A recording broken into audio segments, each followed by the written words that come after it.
What's up, everybody? I'm Pierre. He's Chris. I know y'all been waiting for that. We saw the comments. You already know it's the fantasy endgame, and we're here to answer your questions, help you, and get ready for fantasy football because it's in the air. It's almost here. Week 1 is just days away. I can actually say that, not weeks, but days. A week from today, we'll have the kickoff of most of the games, but Thursday night we'll have the actual first game. You need to know who to start. That's why we're going to be here to help answer your questions and comments as much as possible. But let's first start with a big headline. You might have just finished your draft. Maybe you're drafting tonight, or maybe you're drafting the rest of this week. You still got some leagues still pending. What do you do with the guy that you thought was a safe first-round pick, may not even play in week 1, and who knows what the deal is? So before we get to your questions, let's talk Cooper Kupp. So I think we have been talking a little bit about the risk with him throughout the offseason because we know obviously missed a chunk of last season. Matt Stafford missed a chunk of last season. There weren't really concerns going into this year, like he's not going to play at all and whatever. But now look at what it says here. And this is not just us speculating. Unlikely to play week 1. Of course, official injury status is yet to be determined for all the week 1 games, but it doesn't look like it's going to happen. So let's start with this, Chris. Panic level if you just drafted Cooper Kupp in like the top 5-6 picks. How are you feeling?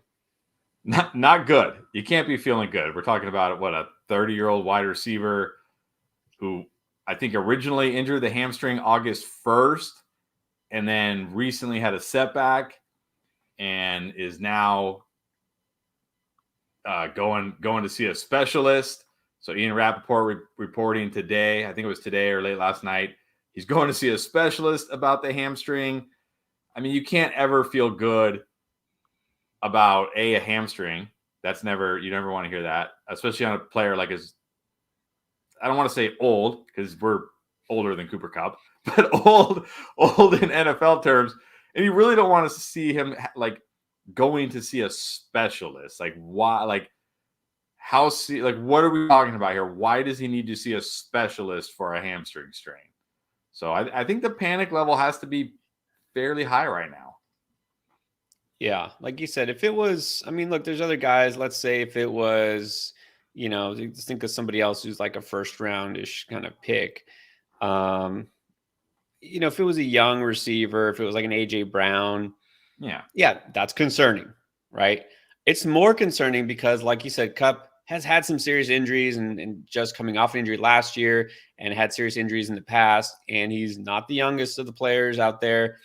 I mean, there's just a lot of little things that make you worry about him. So the other way to look at it is, okay, well, who cares about week 1? You don't draft to win in week 1 or week 2. Let's say he misses a couple weeks and he's fine. Are you getting him at this huge discount? If you get him in round 2 or 3, does that make him potentially a steal? Yeah, I did move him down right around Devontae Adams now, which is kind of like, for me, it's like middle, late second round. So I would take wide receivers like Garrett Wilson, Amon-Ra St. Brown, Chris Olave, Jalen Waddle. I'd take them over him. I'd take running backs like Saquon Barkley, Tony Pollard, Josh Jacobs over him. But again, yeah, it's a gamble, right? It's a gamble because this could be a lost season, right? It could be one of those years like kind of what we saw with Jonathan Taylor last year, where just can't ever get healthy. We've seen it with guys like Christian McCaffrey, just can't get healthy. Maybe he finally in like week 2 or week 3, it's like, okay, he's going to play. And then like in week 4, he's limping off the field, and it could be one of those seasons. So it's certainly a gamble. I think for me in round 3, though, it's a gamble I'd almost have to take in round 3. Look, people weren't panicked before. You just used the words lost season. Now everybody's panicked. Now everyone's like, but look, nothing's guaranteed. We have no idea. A couple weeks he could be fine. A couple weeks he could still be on the mend. But the risk, you have to acknowledge the risk. I'd say just generally speaking, not knowing all the details about his situation and whatever's going to happen and predicting the future, these things, when you talk about players with injuries that linger, the risk a lot of times tends to outweigh the reward. So why not take a guy who is healthy and has similar upside? So how many players have the upside of Kupp? Well, not that many, but again, we can't pretend that the Kupp of this year was going to be the Kupp from 2 years ago because it's just a different situation. So, look, I moved him down also. I maybe didn't move him down enough.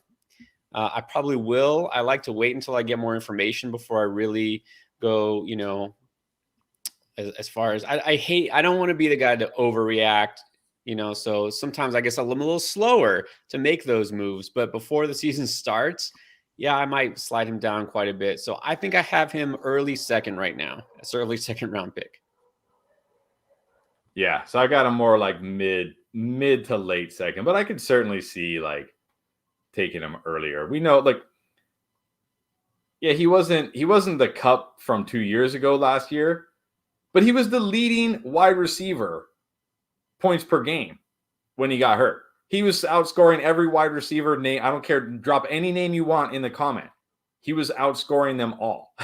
Still, he just wasn't putting it. Like, I think what happened is 2 years ago, remember, he was going in like round 4 or 5, and it was like, oh my God, this is amazing. And then last year, everybody expected it. It's like, yeah, he's okay. But it's like, he was still amazing. Now, there's certainly risk this year. I mean, obviously, a year older. Stafford, we don't know what he's going to get.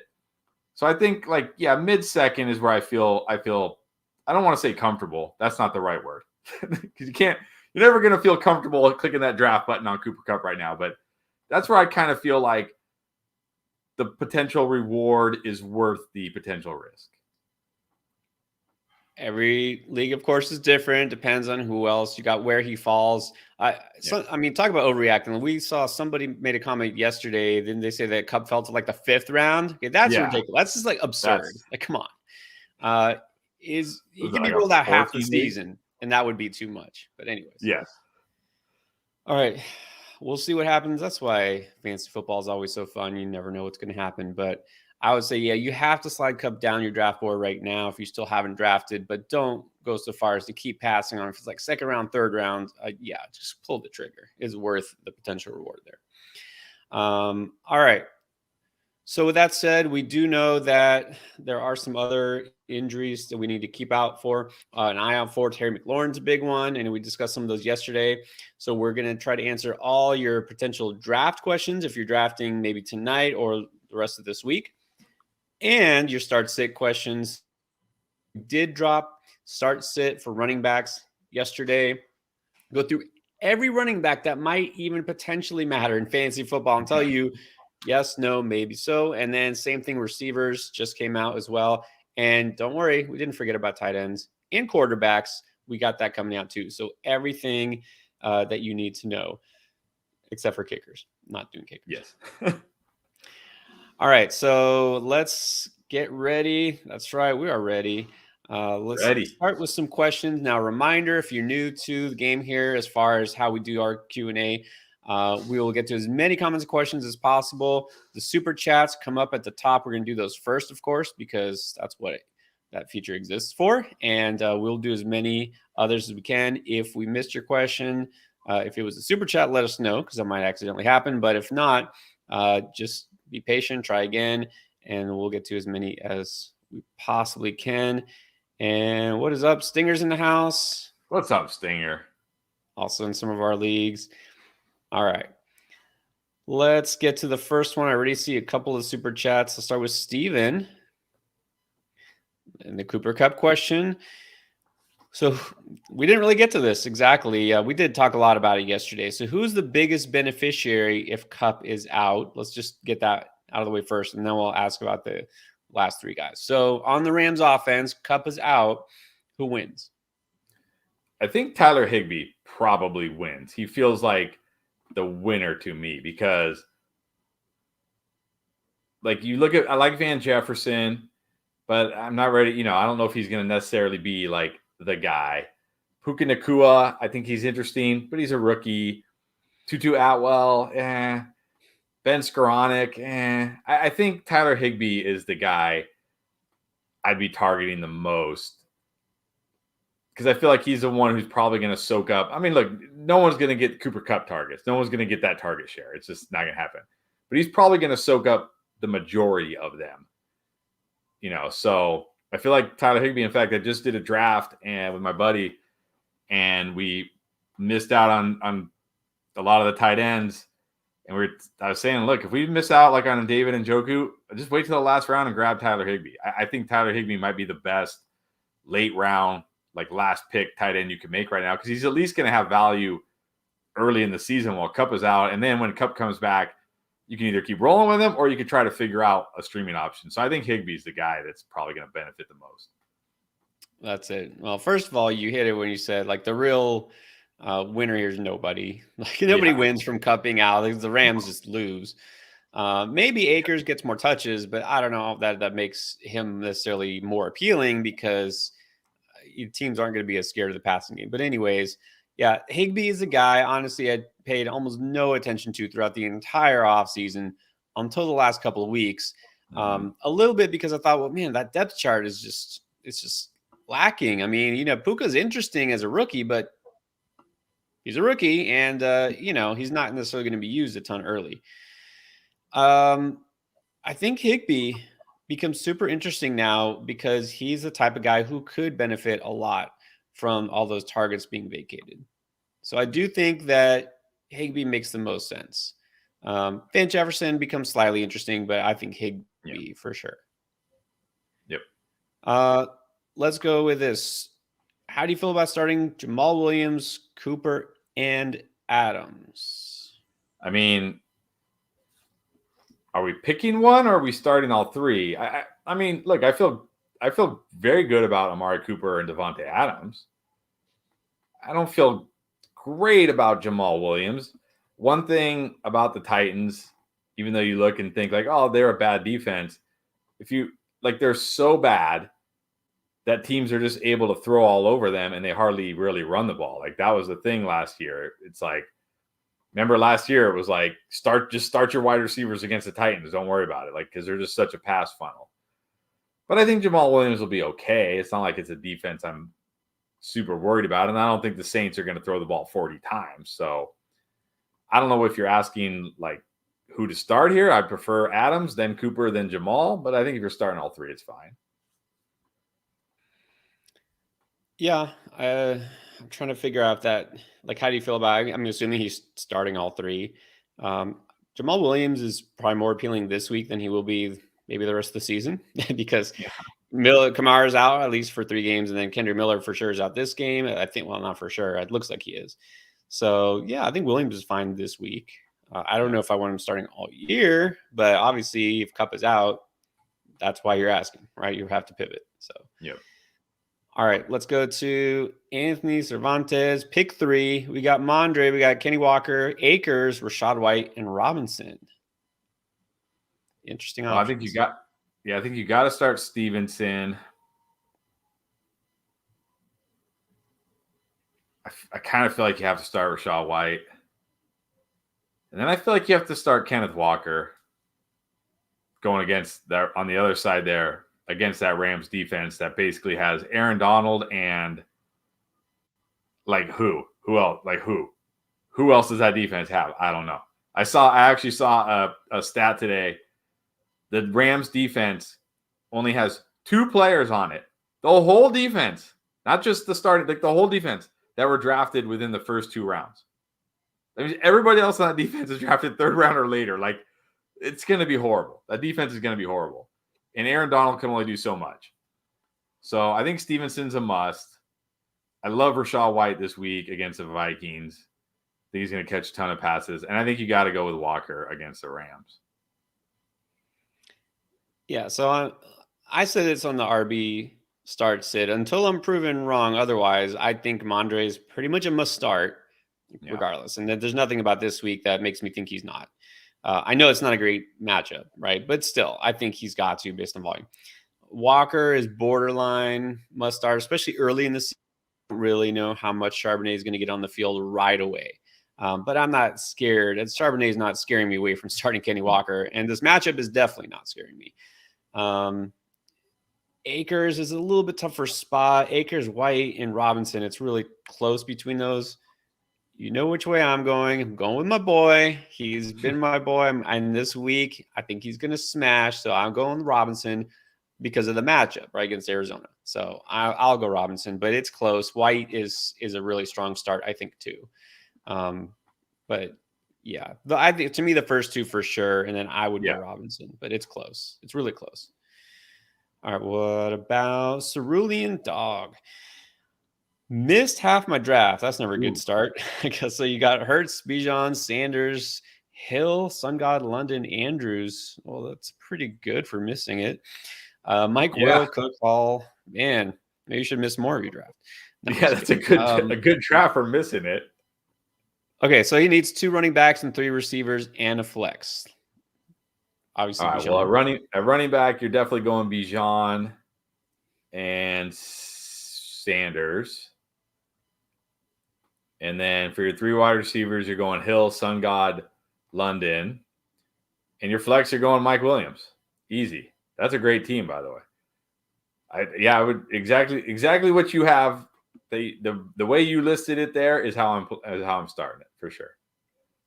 Yeah, I mean, you don't want to start Hall, and I don't think it matters which Cook it is. I'm not starting either Cook over Sanders. I don't think this week. Pickens sometimes will be your flex, consideration, but not this week against San Fran. I mean, he's got upside, but Mike Williams has more upside for sure. So against the Dolphins, I think you're without Jalen Ramsey.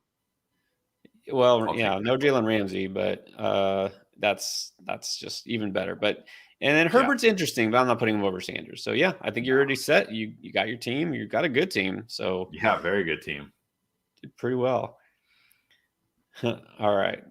Sorry, no quicker questions. Let's go on to this one. The next super chat, Abimanu. Also, I think he was with us yesterday as well. Yep. All right. So different question here. Full PPR 1 flex from the RBs on the bench. Drop 1 or 2 of Pirine, Bigsby, or Spears to get either Mingo, Mims, Bateman, or Juwan Johnson. Are you dropping an RB to get one of those receivers?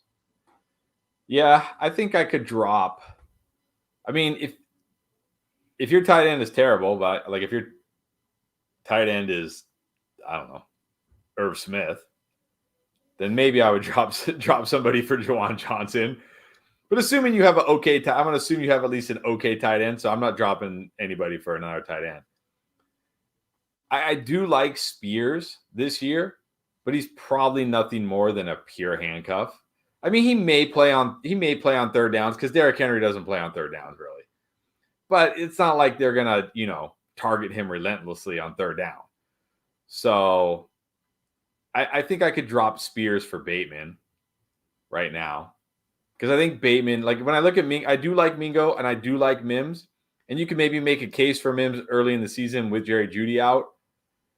But you could also make a case that he's a rookie wide receiver and he might struggle in the beginning. He might need some time. So those are guys I feel like, I'm not expecting them right away. Look, Bateman's entering year 3. He knows, it's a new offense. But, I mean, at least he knows, like, Lamar. He's got that connection. So if there's one guy here who's going to actually do something right away and be valuable right away, it's probably going to be Bateman. So I could drop Spears for Bateman. I'd be fine with that. Yeah, so first I will just say, generally speaking, dropping a bench running back to get a bench receiver, probably not going to do it because it's going to be a lot harder to find that running back. And you have guys who, if the starter gets hurt, you're going to have tremendous value. I'm not dropping Tank right now. Pirine maybe less so, but still, we liked Pirine all throughout the pre-draft process. Didn't think Javonte would be the full go week 1, but look, we can't also pretend that Javonte has 0 injury risk going forward. So I wouldn't drop Pirine or Bigsby. Spears is the guy, like you said, doesn't really have standalone value. Now, don't get that confused with saying he's a pure handcuff. In reality, he might get on the field. He probably will, right? Derrick Henry, as much as he's not human, he doesn't play 100% of every snap, right? Spears might, get in certain packages, catch a couple of passes, whatever. That doesn't give him standalone fantasy value, right? If he gets 2 catches for 30 yards and rushes for 20 yards, that doesn't matter. It means nothing to you. Even if he scores a short touchdown, okay, whatever. You're not starting him. So pure handcuff, and especially if you don't have Derrick Henry, you don't have to hold on to him. That's the point here.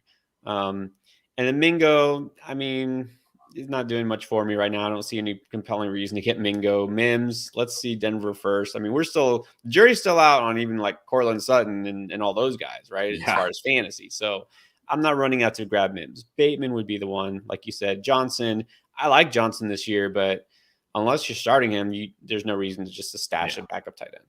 So that's my way of explaining why I completely agree with you. All right, Marcos. So Marcos, pick 2. What? CMC or Chase? But you said pick 2. Well, I'm gonna. I mean, yes, both. Like, wait. First of all, what I want to know is. Oh, wait. Okay, I get it. He has pick number 2. Oh, okay. That must be what I was gonna say. I was like, first of all, I think is what he meant. I was gonna be like, first of all, what type of a team do you have that you're like, hey, I have to decide between Christian McCaffrey and Jamar Chase in my flex? Like, yeah. What I get it now. Because when you say pick 2, usually we think pick 2 guys. Okay, this makes sense now. Okay, if you have the second pick, who are you taking, CMC or Chase? I'm taking Chase, even in half PPR. It's not like Chase can't score touchdowns, rack up huge yardage.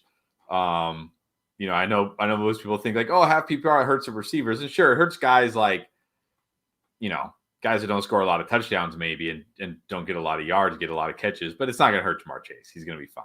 I'm going Chase too.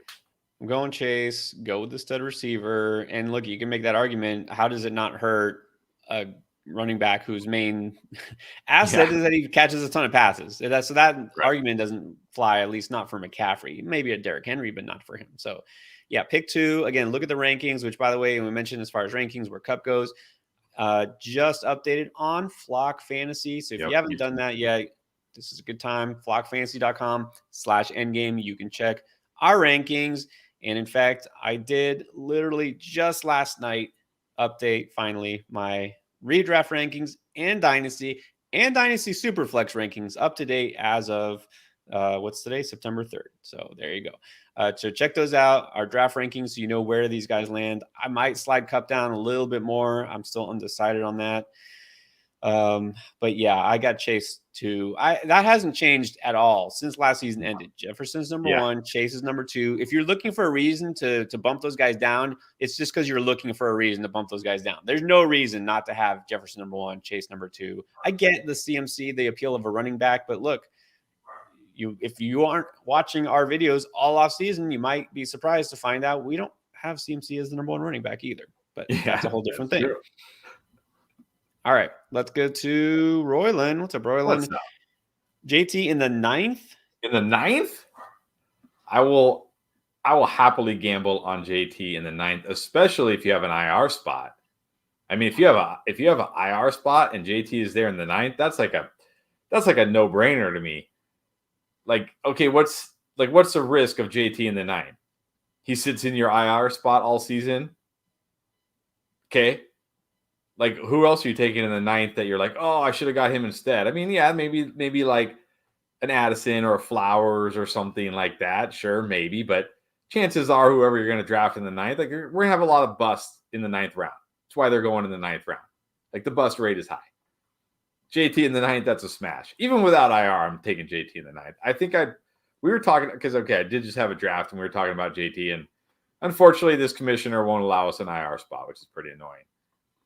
Which makes it harder to take JT because now you got to use up one of your bench spots for him. But we probably would have taken him in like the 5th or 6th, even without the IR spot. So 9th, all day. Where did he go then? He actually went, I think, in the 3rd or 4th. Wow. See, there you go. The 9th, I'd be shocked if he lasted that long. But then again, yesterday we heard somebody where Cooper Kupp was going in the 5th round, which seems ridiculous. But yeah. I don't remember offhand exactly how far I put JT. I mean, I did bump him down. I know I'm a little more pessimistic on him just because of the situation. Maybe I'm just bitter because he didn't go to the Dolphins, but whatever.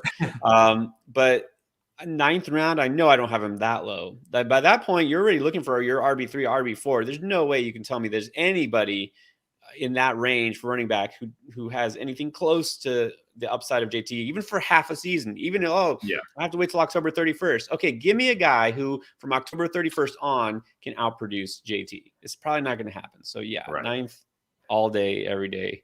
Yes. All right, Joe. What's up, Joe? What's up, Joe? Who would you start? Bijan, Dobbins. Yes. Mostert, Higgins, Dotson, London, Watson, Olave. We got some nice receivers there. All right, let's do it. Well, I got to go Bijan Dobbins at running back. I know it's tempting to go Mostert because it's the Chargers and no Jeff Wilson, but Dobbins has an even better matchup against the Texans at home in a game that they're probably going to be winning fairly comfortably. So I'm going Bijan Dobbins at running back. Wide receiver, I'm going Higgins, Watson, Olave. Trying to I don't think I could put London or Dotson over. I mean, I love Dotson's matchup, especially if Terry's out, but I don't think I could put him over Higgins. So I'm gonna go Higgins, Watson, Olave, and then I'd probably flex. Can I flex Am I gonna flex Dotson over London this week, or is that getting too crazy? That's a tough call. Well, and look, we don't know Terry's official status yet, but he didn't practice last week late on Thursday. I don't know. I'm willing to bet he doesn't play, so that makes him more interesting. It's how much trust do you have in Sam Howell, but then again, how much trust do you have in Desmond Ridder? Right. I think if Terry's out, I go Dotson, but if Terry plays, I probably go London. Yeah, Mostert, like maybe in a DFS, and maybe I'll take him in if he shows up on a pick 'em and underdog. I will, go over, but I'm not putting him in my starting lineup. Bijan Dobbins, no doubt. Higgins, no doubt. Watson and Olave, no doubt. It's just between Dotson and London, and I still think I'm leaning Dotson this week, especially if Terry doesn't play. I would do it. You're going to start London a lot of weeks, but I think this week it might be a good spot to go with Dotson. Because it might be the Bijan show anyways in Atlanta, right? True. We don't expect them to be down necessarily in this week. It might not be a negative game script. We'll see. All right, more super chats on the way. First, this one stuck out to me. I'm guessing a draft question. I really hope you're not considering starting these guys. Chris, what do you think here? Eric wants to know Sean Tucker or Devon Achane. I think you got to go with a chain right now. Without Jeff Wilson, he's probably the number 2 if he's healthy. I can't imagine. I mean, look, maybe Ahmed is actually ahead of him or something, but you never know. Yeah, I mean, we don't know. Tucker, I don't know. I know a lot of people like Tucker in this draft cycle. I wasn't super high on Tucker. He wasn't drafted. I know a lot of people, he wasn't drafted because of a medical thing. I don't think it was all the medical thing. I think there was more than that, but I got to go with Shane right now. Definitely Shane. Honestly, out of the guys, well, he didn't even get drafted, right? Sean Tucker was an undrafted free agent here. He was honestly one of the running backs that kind of impressed me the least with what I saw as far as film and transitioning to the pros. Him and then McBride, I was never on, and McBride wound up getting cut. So, like Tucker, I'm just not interested. And then he went to Tampa, which I know the depth chart isn't scary, but the offense might be scary. So. Yeah. I'm definitely going with Shane. His path towards being relevant is just a lot clearer. Yeah. And I just think he's a lot better. All right, let's go to Marcos Alvarado. Who would you start this week, Pittman or Pickens? I got to go Pickens. At least, Pittman, this could be a situation where Pittman outscores him because Pittman gets 6 catches for 60 yards and gets 12, and Pickens only gets 3 catches for whatever, 60 yards and only gets 9, right? But Pickens could also go score a 40-yard touchdown, and then that's it. He outscores Pittman just right there. It's okay, you wish you started Pickens. So I'm going to chase the upside of Pickens. I'm so glad you said that. It made it easier for me. I like Pickens. I think Pittman is just a little going to be too reliant on target volume. And look, he might get it because honestly, it's not like the Colts have this very deep wide receiver core anyways. Pierce is mainly just a vertical threat, and then Downs is a rookie and he'll be fine, but he's not really exactly a target hog either. I'm super skeptical on Anthony Richardson getting the ball to any receiver over and over again enough to support him as a fantasy asset. And week 1, I'm definitely going to take wait and see. I don't have hardly any Pittman, but if I have a guy like Pickens who has that upside, I know it's not a great matchup, but it's not like San Francisco never gives up passing touchdowns, right? So let's not overreact to that. I think I'm going Pickens pretty easily this week. Then Anthony with another one. Pick 3, Connor, JK, Najee, Dotson, and MT. I'm gonna assume PPR, which makes Dotson a start for me. Again, I'm going with Dobbins this week. Literally the worst run defense. Like over the last 3 years, the worst run defense. And I can't think of what they did this offseason to make me think like, oh, they're going to suddenly be this incredible run defense. Just talked about it at home. Rookie quarterback. Game script should be there for Dobbins. I think he's going to have a big game. And then it's close between Najee and Connor for me.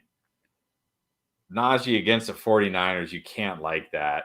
But how much can you like Connor against the Commanders with Josh Dobbs or Clayton Tune starting? Like, I don't really like that either. So I think I'm going to give the edge to Najee just because I feel better about the Steelers' offense maybe being able to do something against the 49ers, whereas I don't know if that Cardinals offense is going to be able to do anything against the Commanders. So I'm going to go JK, Najee, and Dotson. I'm right there with you. JK, Najee, Dotson. JK is kind of like a no-doubter. Najee, not a great spot, but neither is Connor. Like Washington defense is still pretty good, and defensive line is their strength. Chase Young apparently healthy, and now he's playing for a contract. So there you go. Maybe this will be the year he proves that they didn't need to draft a quarterback all along. And then Dotson, we've talked about Dotson. I'm not even going to entertain the Michael Thomas conversation because I don't need to. One of these is not like the others. No. All right. Back to Kupp. Drafted him at the 2-9. What do you think about that? I think right now it's fine. It's not like I don't look at 2-9 and 209 and think like, oh my gosh, you got to steal, because there is some risk here. But I think it's probably fair. Probably fair for where you should be going at the moment based on this latest news of, again, like when it first came out that he had a setback and he was day to day, I was like, okay, whatever. Like day to day, like, yeah, okay, you might miss a game or two. But now going to a specialist, that is making me nervous. Like, why do you need a specialist like for your hamstring that you re-strained? But I think 2-9 is like fair, probably fair. I think that feels about right. And again, if I told you right now, Chris, he's going to miss week 1, but then he should be back for week 2. How do you feel about this? That's a home run then. Then it's a home run. Okay, now if I say it's like JT, well, he's going to miss a couple of weeks, maybe 4 just to be safe. So let's say he's coming back week 5. Then how do you feel about it? Yeah, then I think it's maybe a little high, but probably fair. Probably fair. Okay, there you go. So, I mean, a hamstring injury doesn't usually mean the season's over. I mean, it shouldn't be a season ender unless he does it again and again, but there's always risk. So that's the thing, is you're betting against risk. So I think that's about right. Now, if we hear back, some bad report from the specialist, then that might be a little too early. All right, Moises Gonzalez, what is up? We have 2 running backs and a flex. We need to pick between Gibbs, Akers, Dotson, James Cook, and Khalil Herbert. All right, well, I think you got to go Gibbs, Akers at running back. Talked about Gibbs on the running back video. I think this is going to be good game script for him. Lions are going to have to throw, keep up with the Chiefs at home. So I can see him catching a decent amount of passes. And look, this Chiefs defense is not going to have Chris Jones week 1, like for sure. If not, we don't know how long they're not going to have Chris Jones. So that helps. And then the Seahawks defense last year, they were really good against the pass, not really good against the run. And like you said, they look, the offense might be bad without Kupp. It probably will be, but maybe they'll run the ball more, lean on Akers more. That's what we saw last year, right? When Stafford and Kupp were out, they just leaned on Akers more. And then I'm flexing Dotson because we keep talking about him. That matchup's too good. Might not have Terry. So Gibbs, Akers at running back, Dotson at flex. I mean, I know I'm not obligated to agree with you every time, but I do agree again on this one. I mean, look, great minds, right? We're going to get those comments again. You guys always agree. I can't help it. Look, Gibbs, love him this week. If you saw, well, actually, I don't think that video's come out yet, but you'll see I like Gibbs a lot. Dotson at the flex. Akers, not a great matchup, but James Cook is the worst matchup and not probably going to get as many touches. Herbert's interesting because he does have that ceiling, but without a touchdown or a big run, you might be disappointed because he doesn't catch passes. So I think Akers is just as capable of being, productive as Herbert. So I'll go Gibbs, Akers, Dotson too. Let's go to Dragon. 10-man team, half PPR, start 2. We got Miles Sanders, Breece Hall, or if you pluck from the bench, Tyler Algier, no. Kareem Hunt, obviously not. Eli Mitchell, tank. Also, who do I keep for the rest of the year? Should I drop one to add Mostert? Okay, I would 100% drop Kareem Hunt for Raheem Mostert, and then I would start Mostert over Breece Hall this week because it all indications are the Jets are going to slow play Breece Hall, probably going to see 30 to 40% of the snaps. Not going to be enough to be startable. It's not enough to start him. And it's a tough matchup against the Bills. So Mostert going to be the guy against the Chargers. I think he's going to be really good this week. It gets really tough for Mostert after this week. We talked about this last night. The schedule gets really tough after this. But you need him this week. So Kareem Hunt's not even on a team. Drop Kareem Hunt, pick up Mostert, start Mostert over Breece Hall. That's what I would do. And the fact this is a 10-team league also means you really don't need to clog up a bench spot with Kareem Hunt, who hasn't signed. Even if you say, well, what if he signs tomorrow, the next day, right? And then someone's going to grab him.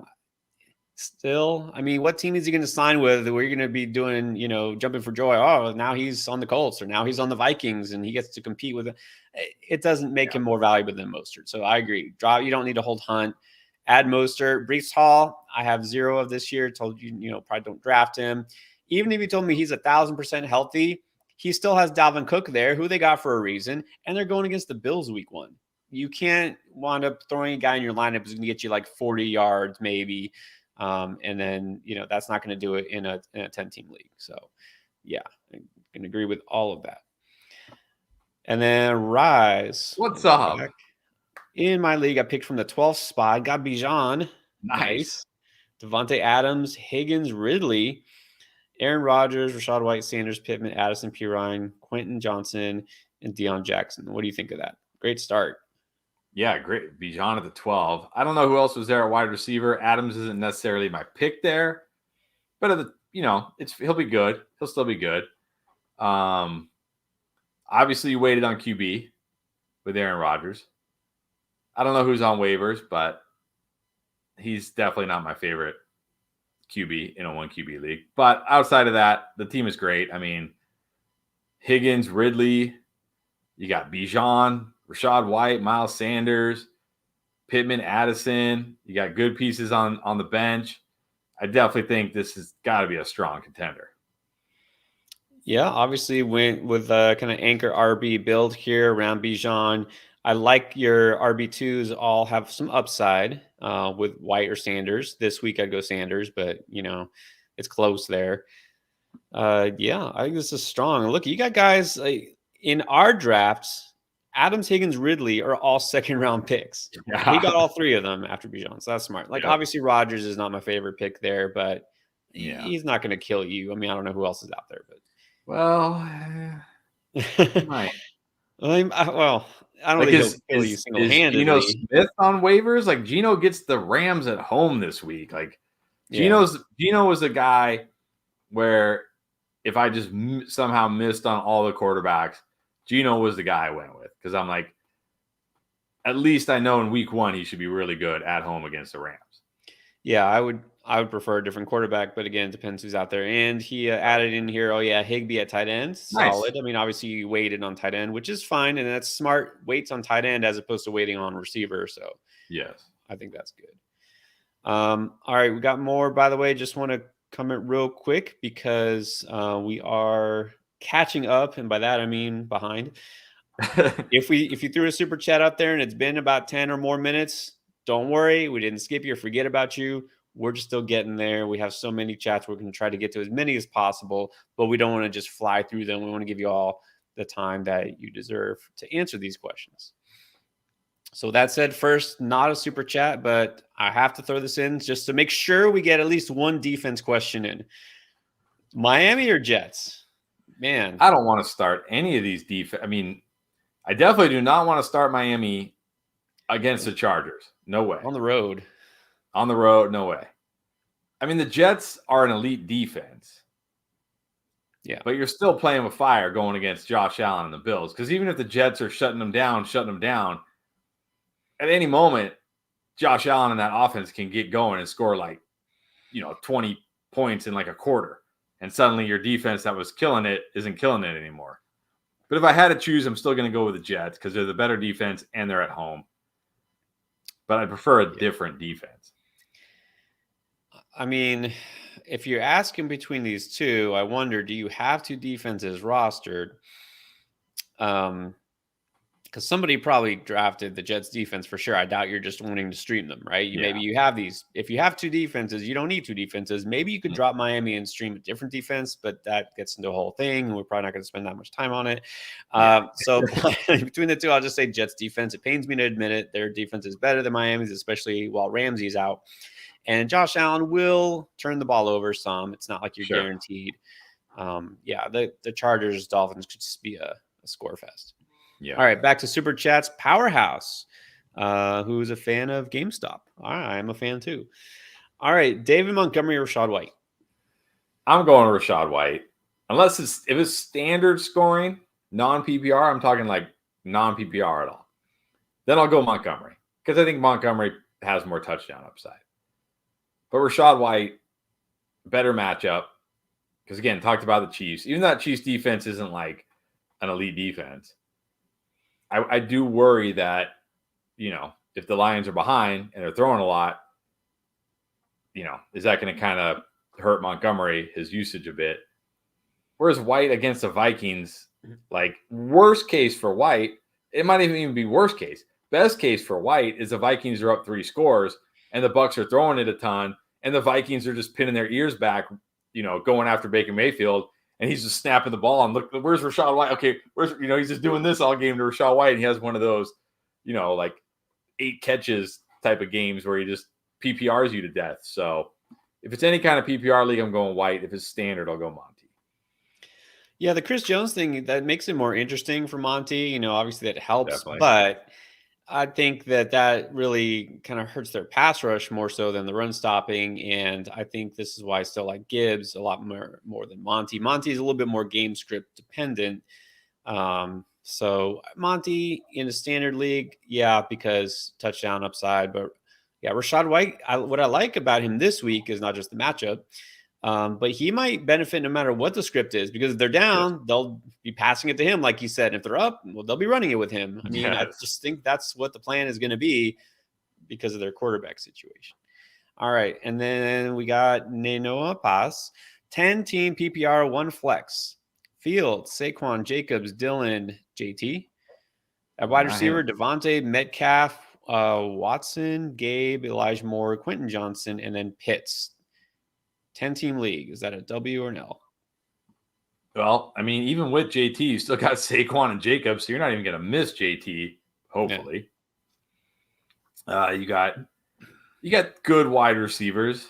Obviously, I'm guessing you went Saquon Jacobs to start your draft. But you still got Smith, you still got DK, you still got Watson. I think they'll be good enough. You got Pitts at tight end. You got an elite QB. I think this is a win. Yes, this is a win. Even in 10-team, this is a win. Yeah. Even in 10, this is a strong win. I mean, you must have gotten Christian Watson pretty late, like 6th or 7th round. So tremendous upside there. It's a PPR league. No questions about who you're starting there. You got Fields, tremendous upside. You got Pitts at tight end even. You didn't really sacrifice anywhere. Like, you have no holes in this roster. And I even like your bench. Quentin Johnson, I'm not completely sold on, but look, you got upside. That's all that matters. So I think this is a big W. Patrick wants to know, pick 2 of these guys, D-Hop, DJ Moore, or Dotson. That's tough. I'm benching Hopkins. Really? benching Hopkins against the Saints. Saints actually do have a good secondary. DJ Moore, I can't bench DJ Moore. I can't bench Dotson this week against the Cardinals. I don't know. I think D-Hop's just like a floor play. I think he's probably going to be a floor play most weeks. If it's me, I'm going Moore and Dotson. Well, and we talk with Dotson. A lot of the question is Terry McLaurin going to play? With Hopkins, though, does it matter? What about Traylon Burks? I think he's trending towards playing, but do we know anything there? Nothing official. We'll know more. He did return to practice last week, so that's a good sign. But for me, it doesn't matter. I mean, how many pass attempts are we looking at in this game for the Titans? 30? That's true. Well, and the Saints are kind of one of those defenses that are sneaky good. A lot of people don't think about them as a good defense. Yep. And there's this, I can't remember who posted. I don't know if it's, is it Hayden from Underdog? I can't remember, but what I'm talking about? You see where's the fantasy football for sickos, and he has a guy looking in on the defensive charts. It's like, there's way too much information that you shouldn't need to know, but you do. So it was projecting week 1 defensive rankings as far as projected points from Vegas lines and sack rate. And the chart basically, let me simplify it for you without showing it because I don't have it. Like, okay, there's bad, and then there's good. The Saints were down here. Like, they were the elite defenses, a couple. The Saints were one of the top projected defenses for week 1. Now, of course, that's because they're paying Tennessee, but also if their sack rate is projected to be really high and they're not going to give up a lot of points, that's not good for their receivers. And if Burks is playing, then that's going to hurt a guy like Hopkins. So to me, my gut says, well, you keep Hopkins in there, but if you think about it, this might be a bad spot for him, right? They got Lattimore and a guy who could really kind of take him out of the game. So I just looked. Saints gave up the 9th fewest points to wide receivers last year. Well, there you go. They were sneaky good against the pass last year. So I just like the upside of Moore and Dotson. See, whenever I say Moore, it makes me like, I just like the upside of Dotson and Moore. Yeah. To me, Moore is like, I'm definitely starting Moore. And then, and not that he is a great matchup either. He doesn't, but I trust Moore as the true one, only one guy there. The Packers were actually another one on that chart. They were projected to give up a little bit more points, but also, I don't know why. I don't know who they have that is going to make this pass rush so dangerous, but apparently they're projected to get the most sacks this week. But anyways, that's probably more about the Bears offensive line. So Dotson, Arizona, it's not going to be a surprise that their defense is horrible. So I'm going to agree, Dotson and Moore. All right, let's go to Zay 26. And that is a half PPR, another 10-team league, a keeper league. So you get to keep Mahomes in the 5th. That's nice. Got the 9th pick. Plan was to take Diggs at 9, CD at 12 because it's a 10-teamer, or go double RB or mix and match. Yeah, I would never go in saying I'm going to do this. If you get to pick 12 and CMC or Bijan or Eckler is still there, you know what I mean? And like CD is gone, I'm taking one of those guys.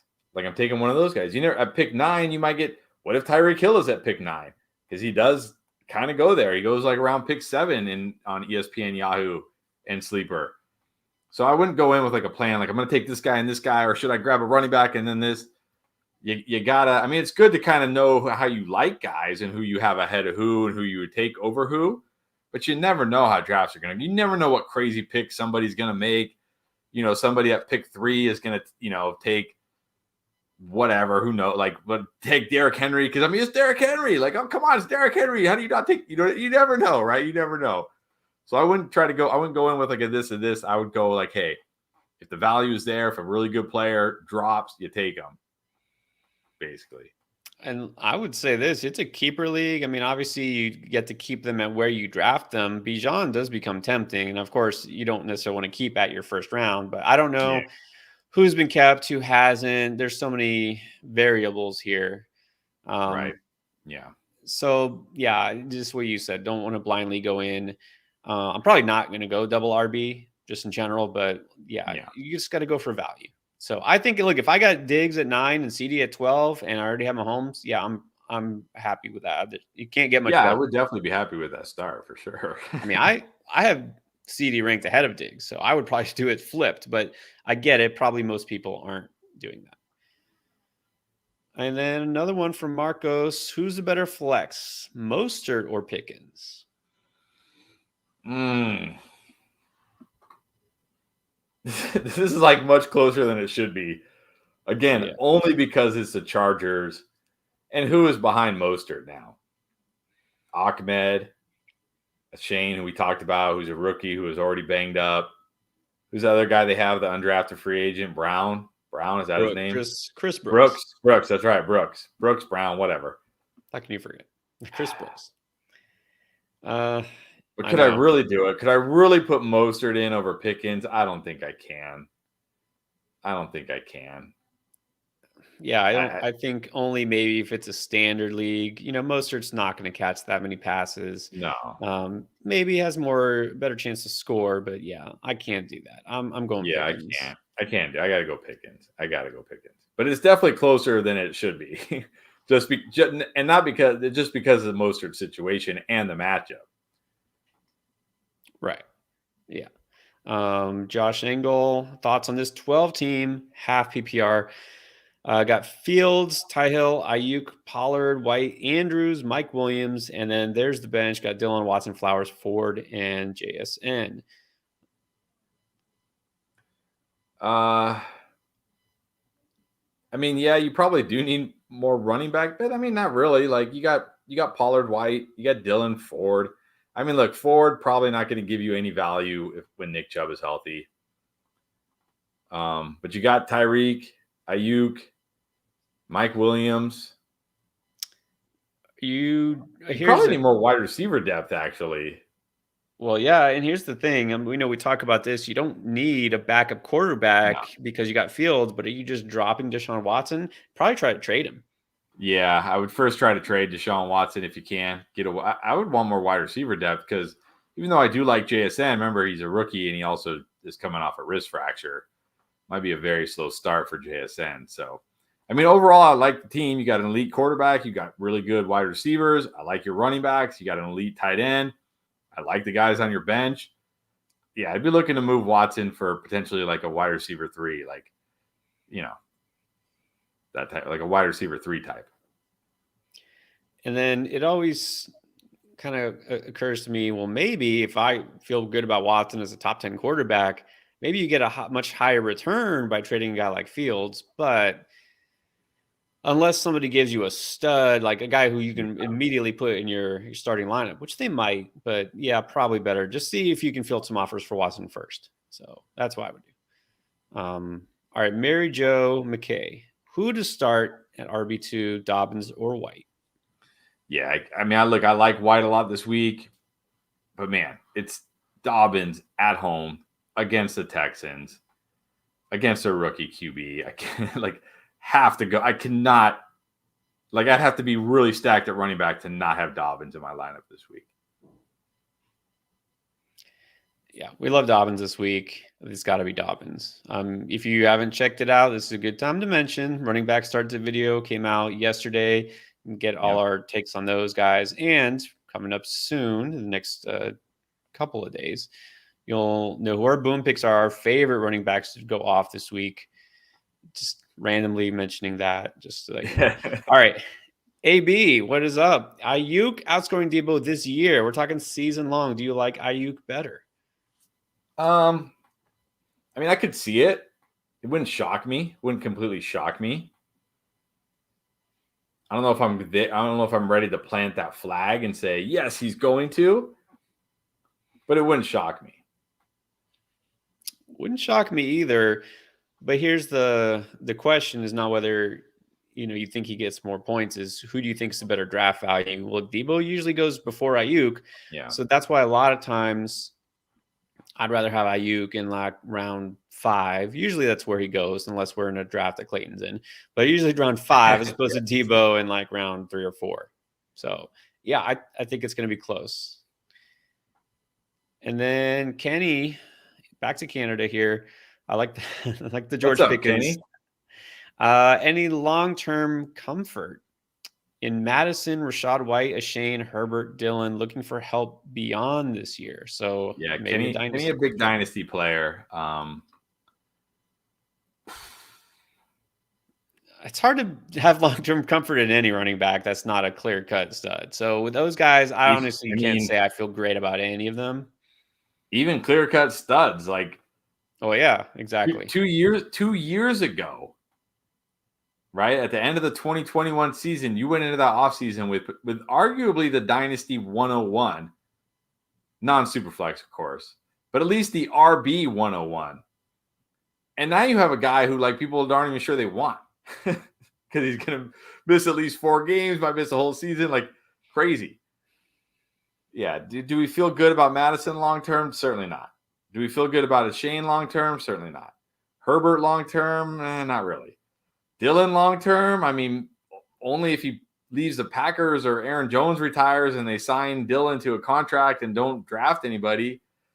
I guess White might be comfort isn't the right word, but White seems like he has the clearest path because at least he's still on his rookie deal. And they did just draft him in the 3rd round last year. And if he plays well this year, they'll probably just roll with him again next year because it's not like they're going to be like running back is going to put us over the top for a Super Bowl. But I wouldn't say I'm comfortable with any of these guys long term. But if I had to pick the one I'm most comfortable with, it's probably White.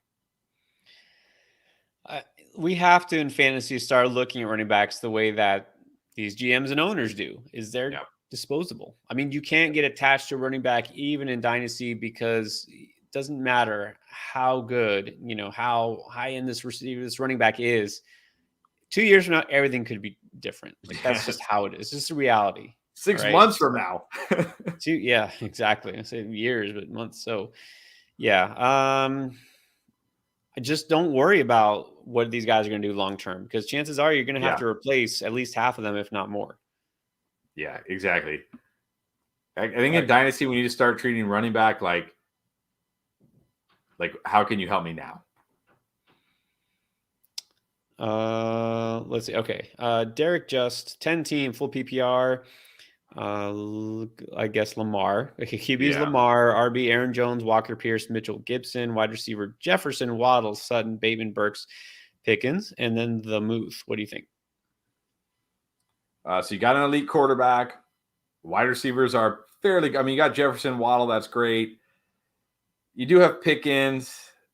Behind Pickens, a little light, right? Sutton, Bateman, Burks. I mean, those guys have potential, but they also have potential to not have potential. Running back's a little light too. I mean, I think Aaron Jones will be solid. I think Walker will be good, at least early in the year. I do like Pierce. Mitchell, Gibson has some potential. So I like your running backs. I like your QB. I like the top of your wide receivers. The depth at wide receiver is a little worrisome. And I'm not a guy who's opposed to having 2 players, like 2 pass catchers on the same team, but I don't know if Pickens and Freiermuth are the pass catchers I want from the same team because it's hard to see a path where like Pickens and Freiermuth are good on the same week. Like if Freiermuth has a big game and scores a touchdown, it means Pickens probably didn't have a big game, and vice versa. Yeah, especially against the Niners. But I actually like this wide receiver group a lot because a lot of those bench players, I mean, they're not for sure. We don't know exactly. Jersey's still out on Burks and Bateman, but I like those players and I like Pickens. So I like your depth at wide receiver because you have tremendous upside. Running back is solid, right? Like that's it. It's solid. Yeah. You have kind of a bunch of RB2 types, which is fine because you have elite wideouts, right? Obviously, you went JJ and Waddle, and you got Lamar. So I think this could be a strong contender. Yeah, I mean, looking like you probably will be starting Pickens most weeks out of that group at the flex, I would think. Yeah. So, like you said, maybe the conflict between Pickens and Muth. Muth is like he's fine. He's solid. I like Freiermuth. I don't know that he moves the needle too much either way, right? So, yeah. But I think this is still a good team. All right, then Marcos again. Start one, Mostert, Pirine, or Jamal Williams. Well, again, I'm going to say this is closer between Mostert and Jamal than it probably should be. I do have worries for Jamal. Again, the Titans were an extreme pass funnel defense last year. Now, maybe, like, do we feel good that the Saints offense is going to be so good week one and the Titans defense is going to be so bad that the Saints will just be running Jamal late in the game? I don't know. I don't know if I feel that way. I mean, he should get a lot of touches in general. I mean, Right, but he's all they got. That's I it. mean, His backfield this week. He's all they got. But the Titans, again, I think they were like top 3 against the pass, and they were like against the run, and they were like the worst against the pass last year. Yeah. And look, Jamal Williams isn't the type of guy where I'm like, he can overcome a bad defense. He can't. He can still maybe score, but he's gonna average what, 3.5 yards per carry this week or something, probably. So even with 20 carries, like, what are you really getting without a touchdown? I don't know. I'm going Mostert. We even saw it last year in this offense. Mostert was pretty good. He's got the juice. He's got that speed where, like, he can pick up 20 yards on one play, touchdown upside in a game that'll probably be a shootout. I'm gonna go with Mostert. You can't start Pirine, and you don't need to this week. So between Mostert and Jamal, it's really close for me here. I see Jamal Williams getting more touches. I see him with just as much touchdown upside. I think he might catch more passes. I think with Mostert, you're really hoping for that big run, that big game. And I think he definitely has a better chance of having a big game than Jamal Williams. So that's the thing. If you're in a spot where you kind of are okay, playing more for floor, Jamal Williams would be the pick. Mostert is the upside pick. So I guess I'm going to kind of hedge my bet and not answer it. Before we get to the next super chat, Space goes in the house again. I thought this was an interesting question. Would you drop Mitchell or Flowers for Dotson? I'm not dropping Flowers, but I will absolutely drop Mitchell for Dotson. Yes. Yeah. Mitchell with CMC there, not really going to have a lot of standalone value. He's pretty much mostly a handcuff. Dotson, definitely. But I'm not dropping. I want Flowers too. So, yes, I'll drop Mitchell for Dotson, definitely. Yeah, Dotson, definitely a ton of upside. I would pick him up for sure. The fact he's floating out there on waivers is a little concerning for your league. But, yeah, definitely pick up Dotson. You can drop Mitchell. All right, then Sergio with the super chat. The question's down here. What is up? DJ Moore or Dotson? Like, I like Dotson this week, but I can't start him over DJ Moore. I just can't do it. I think you got to go with DJ Moore. It's not like Dotson is playing with, some no doubt quarterback and some no doubt passing offense. There's still risk here for Dotson with Sam Howell, even though the matchup is fantastic and Terry might be out. So I couldn't do it. I'd still have to go DJ Moore. Yeah, I have to. And that actually leads into this question, which goes to what I was going to say. Stinger wants to know, is DJ Moore basically a must start? Now, obviously, in the receiver video we put out today, we didn't call him a no doubt must start no matter what. He's, kind of close. I don't think he's going to be a guy you never have to question. I mean, maybe, but I wouldn't say he's a no doubt must start. But there's got to be somebody who is a lot more tempting. Dotson is close. Yeah. I think Dotson is as close as you can get to a guy who could replace him in your lineup. So I wouldn't say like he's no doubt must start, but he's he's hard to substitute. Yeah, exactly. I don't know. That's the best way to say it. All right, Mary Jo with another one. Here's an 8-team league. So for 8 teams, this better be a stacked team. Yeah, Fields, Bijan, Rashad White, Garrett Wilson, Olave, Ingram, Ridley. On the bench is DJ Moore. Okay. J.K., Swift, Pickens, Sky Moore, Charbonnet, Gino. This is what you get with 8-team. I'm just going to say right now, like, again, we say it all the time, but especially in an 8-team league, even if everybody in your league drafts 2 quarterbacks and you only draft 1, that's still only 15 quarterbacks that are drafted. So you don't need Geno Smith. You know what I mean? Like, you don't need Geno Smith. Like, I doubt if you drop Geno Smith, somebody's like, "Oh, cool, Geno Smith's on the waiver wire in my 8-team league." Like, you don't just get rid of Geno Smith. I don't know who's on the waiver wire, but pick somebody up. But as far as the team, I mean, wide receivers, Wilson, Olave, Ridley as your third wide receiver, DJ Moore, Pickens, Sky Moore on your bench. That's great. Bijan, Rashad White, Dobbins, Swift. I think in an 8-team league, you could maybe have done a little better at running back. I mean, I don't know your league. Maybe, some leagues, 20 running backs. Well, not an 8-team league, but, maybe 12 running backs are gone in the first 16 picks because it's just like, got to get running backs. So I don't know. Maybe your league went running back crazy. But I think Bijan, Rashad White, and Dobbins are fine. I would just like a little bit better of an RB2 in an 8-team league. But outside of that, I think it's very good. Yeah, no need to keep Geno on there. Like right now, I'm putting JK over Rashad White in your starting lineup for week 1. Yeah. I think it's solid. Your running backs, you got good upside players on a weekly basis. You can mix and match between Dobbins and Swift and White. So that's fine. Receivers, you're definitely set if DJ Moore is a bench guy and so is Pickens. So I like it. I think it's pretty good.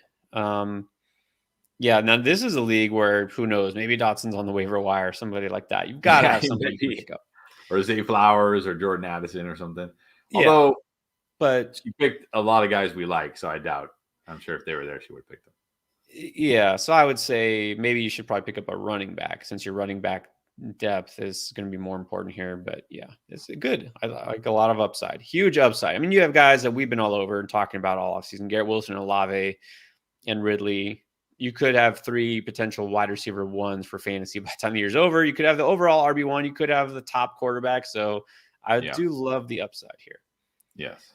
Now we have more Rashad White questions, 2 more queued up. So let's start with this one. The Gaming Wolf, Rashad White or Kenny Walker?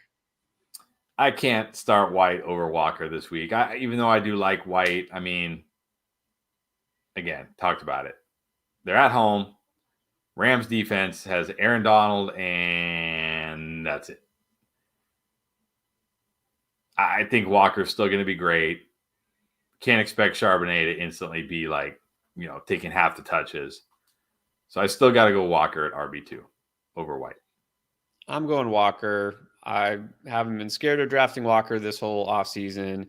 I like to drafting Rashad White, but that's a lot of the reason is because you can get him a couple of rounds later than Walker. Yeah. It's a great matchup in week 1, but Walker's is actually really good too. Yes.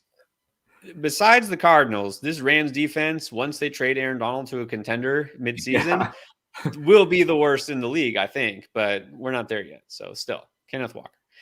All right, so here's Rashad White part 3, although really it's like the 10th one. And then a couple of people even below here, Josh G asking the same quarterback question. So let's do that first. Deshaun Watson or Tua?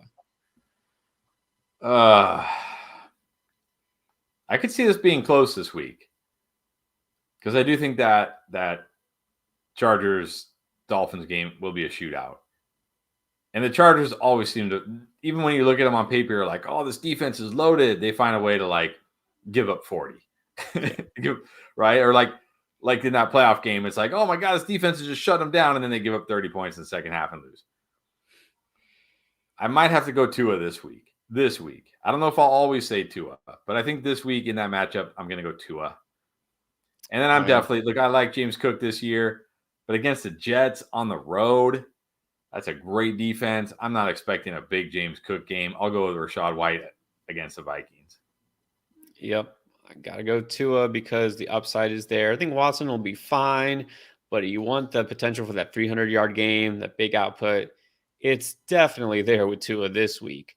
And then, James Cook, again, guy I liked all throughout the draft process. Don't love him in week 1 against the Jets. That could be tough sledding for him. He might be fine, but Rashad White, just a far better matchup. So that's the difference. Very similar type of backs, in fact. Very similar situations. I'm going to go Rashad White. And then Leoncio Dominguez. All right, what do we think of this? We got Chase, Garrett Wilson, Etienne, Dobbins, Javonte, Trevor Lawrence, Freiermuth, Addison Dobbs, Jalen Warren, and Kendra Miller. All right, you got Jason, Garrett Wilson. That's great. I mean, man, so that means you got Garrett Wilson the end of the second. That's really good. Yeah. Etienne and Dobbins, I think, is fine at running back. Doesn't, I like Dobbins, but I don't expect Dobbins to be like a top 5 running back. He's not going to catch enough passes. But I think for where he was drafted this year, he's going to be very good. I think Etienne will be solid. T-Law, great at quarterback. Like you keep saying it. Muth is fine as a tight end, right? He's like fine. You just put him in your lineup, you take your whatever points, and he's fine. You got decent guys on the bench, so I think it's a solid team. It should be a contender. It doesn't like stand out to me as like, oh man, this team is fantastic, but it's solid. Yeah, I'm going to guess based on the players you have now, again, not knowing, you didn't say whether this is 10 team, 12 team, whatever. I'm assuming 12 team based on the roster and all that.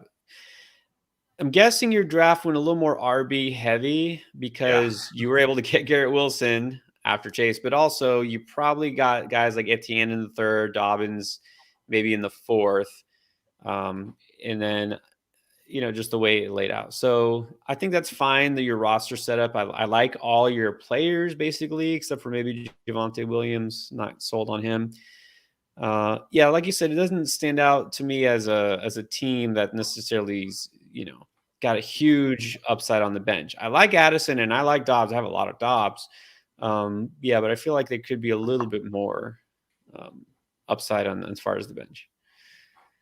So let's go on to Hector. We got kickers and defense together in the same question. Just knock them out together. So here we go. Jason Myers or no. This is not a kicker question. This is Jacoby Myers or Miles Sanders at the flex. I saw Jay Myers on my mind went to kickers. I'm gonna give him a pass for asking if he should start Jacoby Myers or Miles Sanders at the flex because it looks like he has a Raiders logo. So I get it. You're a Raiders fan. You want to start Jacoby, but you can't start him over Miles Sanders. Please don't start him over Miles Sanders. Jimmy G against that Broncos defense, which was elite last year and will probably be elite again this year. No way. Man, this is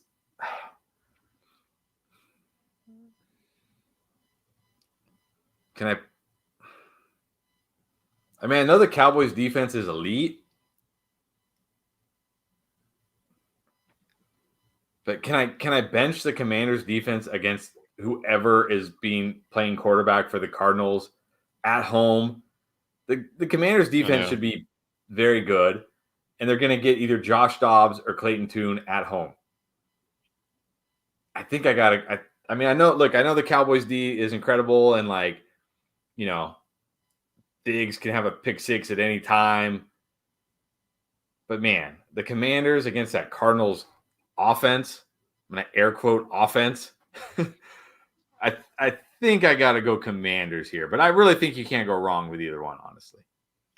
Yeah, it's tough to say I don't want to start the Cowboys defense against Daniel Jones, but Commanders against Arizona, yeah, you've got to start them. Yeah. And Miles Sanders for sure. Yes. Joe asking a good tight end question here. Dulcich or Kincaid? Dulcich has been losing a lot of steam, as the offseason going on and maybe not be the starter to begin week 1, but Kincaid is a rookie tight end. Yeah, this would have been easily Dulcich before preseason.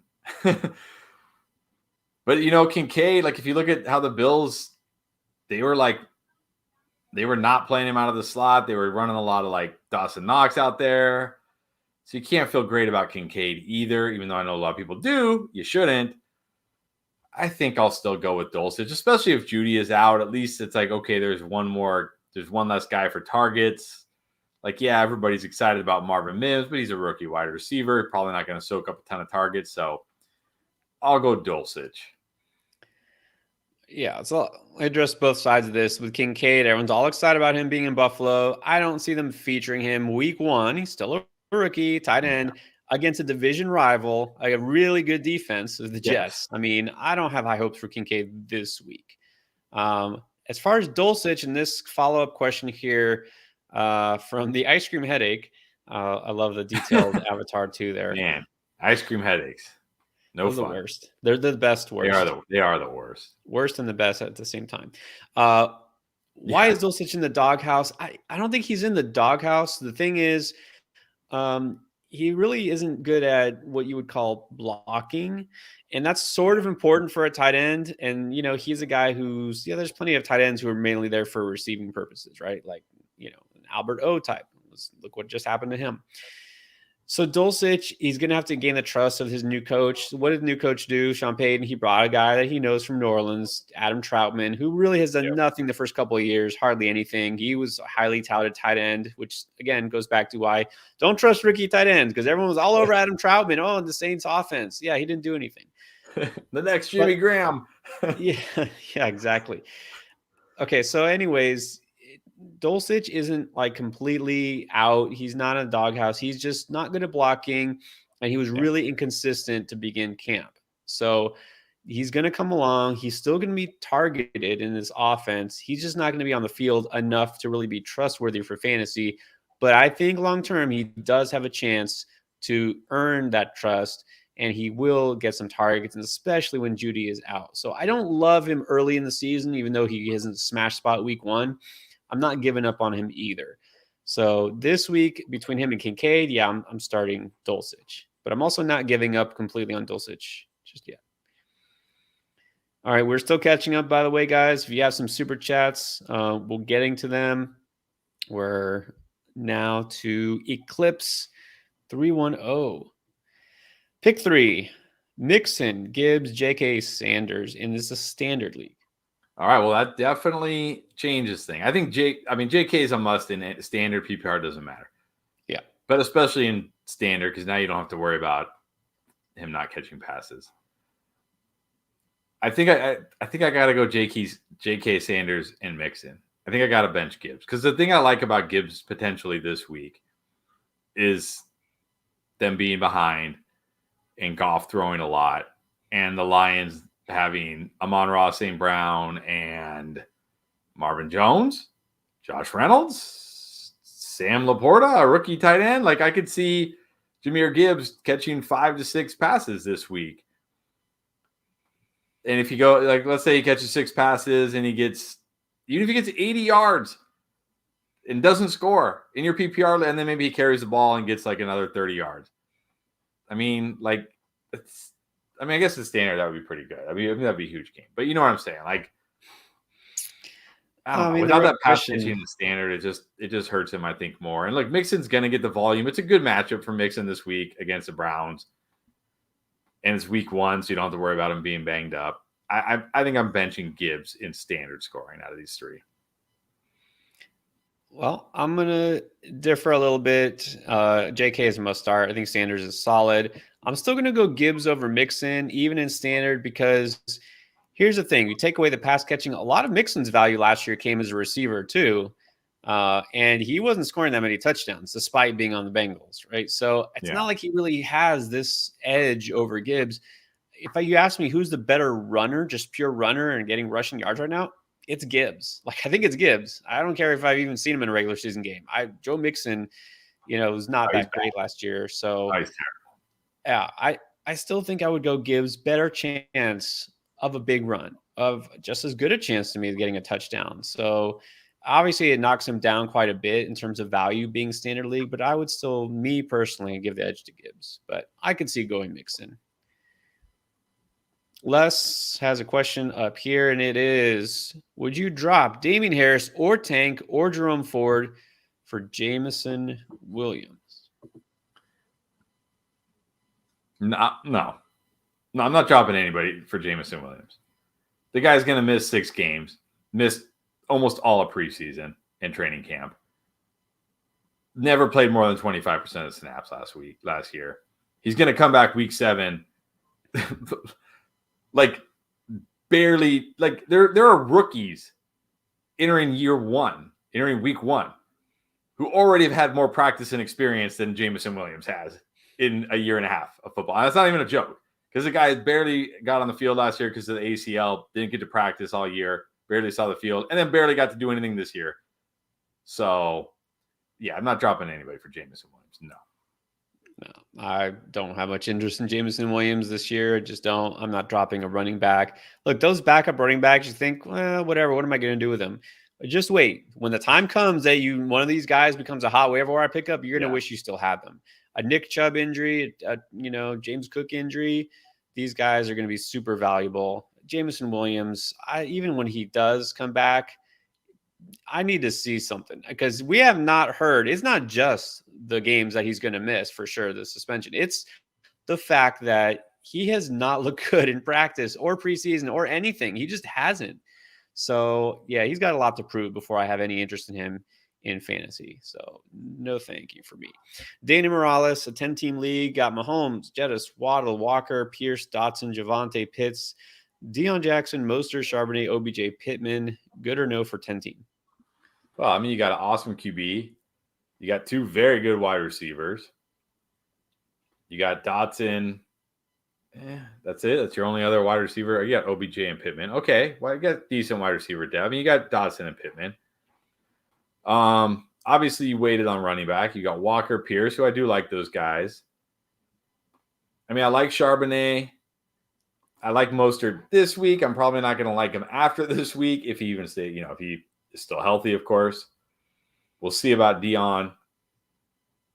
I don't know. I feel like for a 10-team league, like Mahomes great, Jefferson, Waddle great. I feel like you should have a better RB1 in a 10-team league than Walker and Pierce. Not that I don't like Walker and Pierce, but in a 10-team league, I feel like you should have had a better RB1. Yeah, I think for me, that's the RB depth. Those guys, I think, will be solid all year. Will they lead you to a championship in a 10-team league? Well, we'll see. I mean, maybe your receivers and your quarterback and having Pitts, if he breaks out, might be enough. But yeah, I would probably, instead of Pittman, have taken another running back at that point. And to me, maybe the depth is an issue because I don't really like Javante. So maybe it's fine because if something happens to Walker, you got Charbonnet. I think you'll be fine. I don't think there's any issues here, this team making the postseason. We'll just have to see if any of those running backs really steps up. All right. Keep going here. Hazelnut with a wise comment. Agree with that. By the way, what else you guys can do if you appreciate our content, join the flock, flockfantasy.com/endgame. That's where you can see more from us because you want to know what our rankings are. They're up there for your last minute drafts. Also got bonus content on there, so check it out. All right, let's go now to Jason Montoya. 12-team, here it is. Fields, Bijan, Gibbs, St. Brown, London Pickens, Conklin. Haven't seen his name in a while. Judy, Javante, McKinnon, Flowers. Oh, we got a trade question. So this isn't a rate my team necessarily, although we can do that.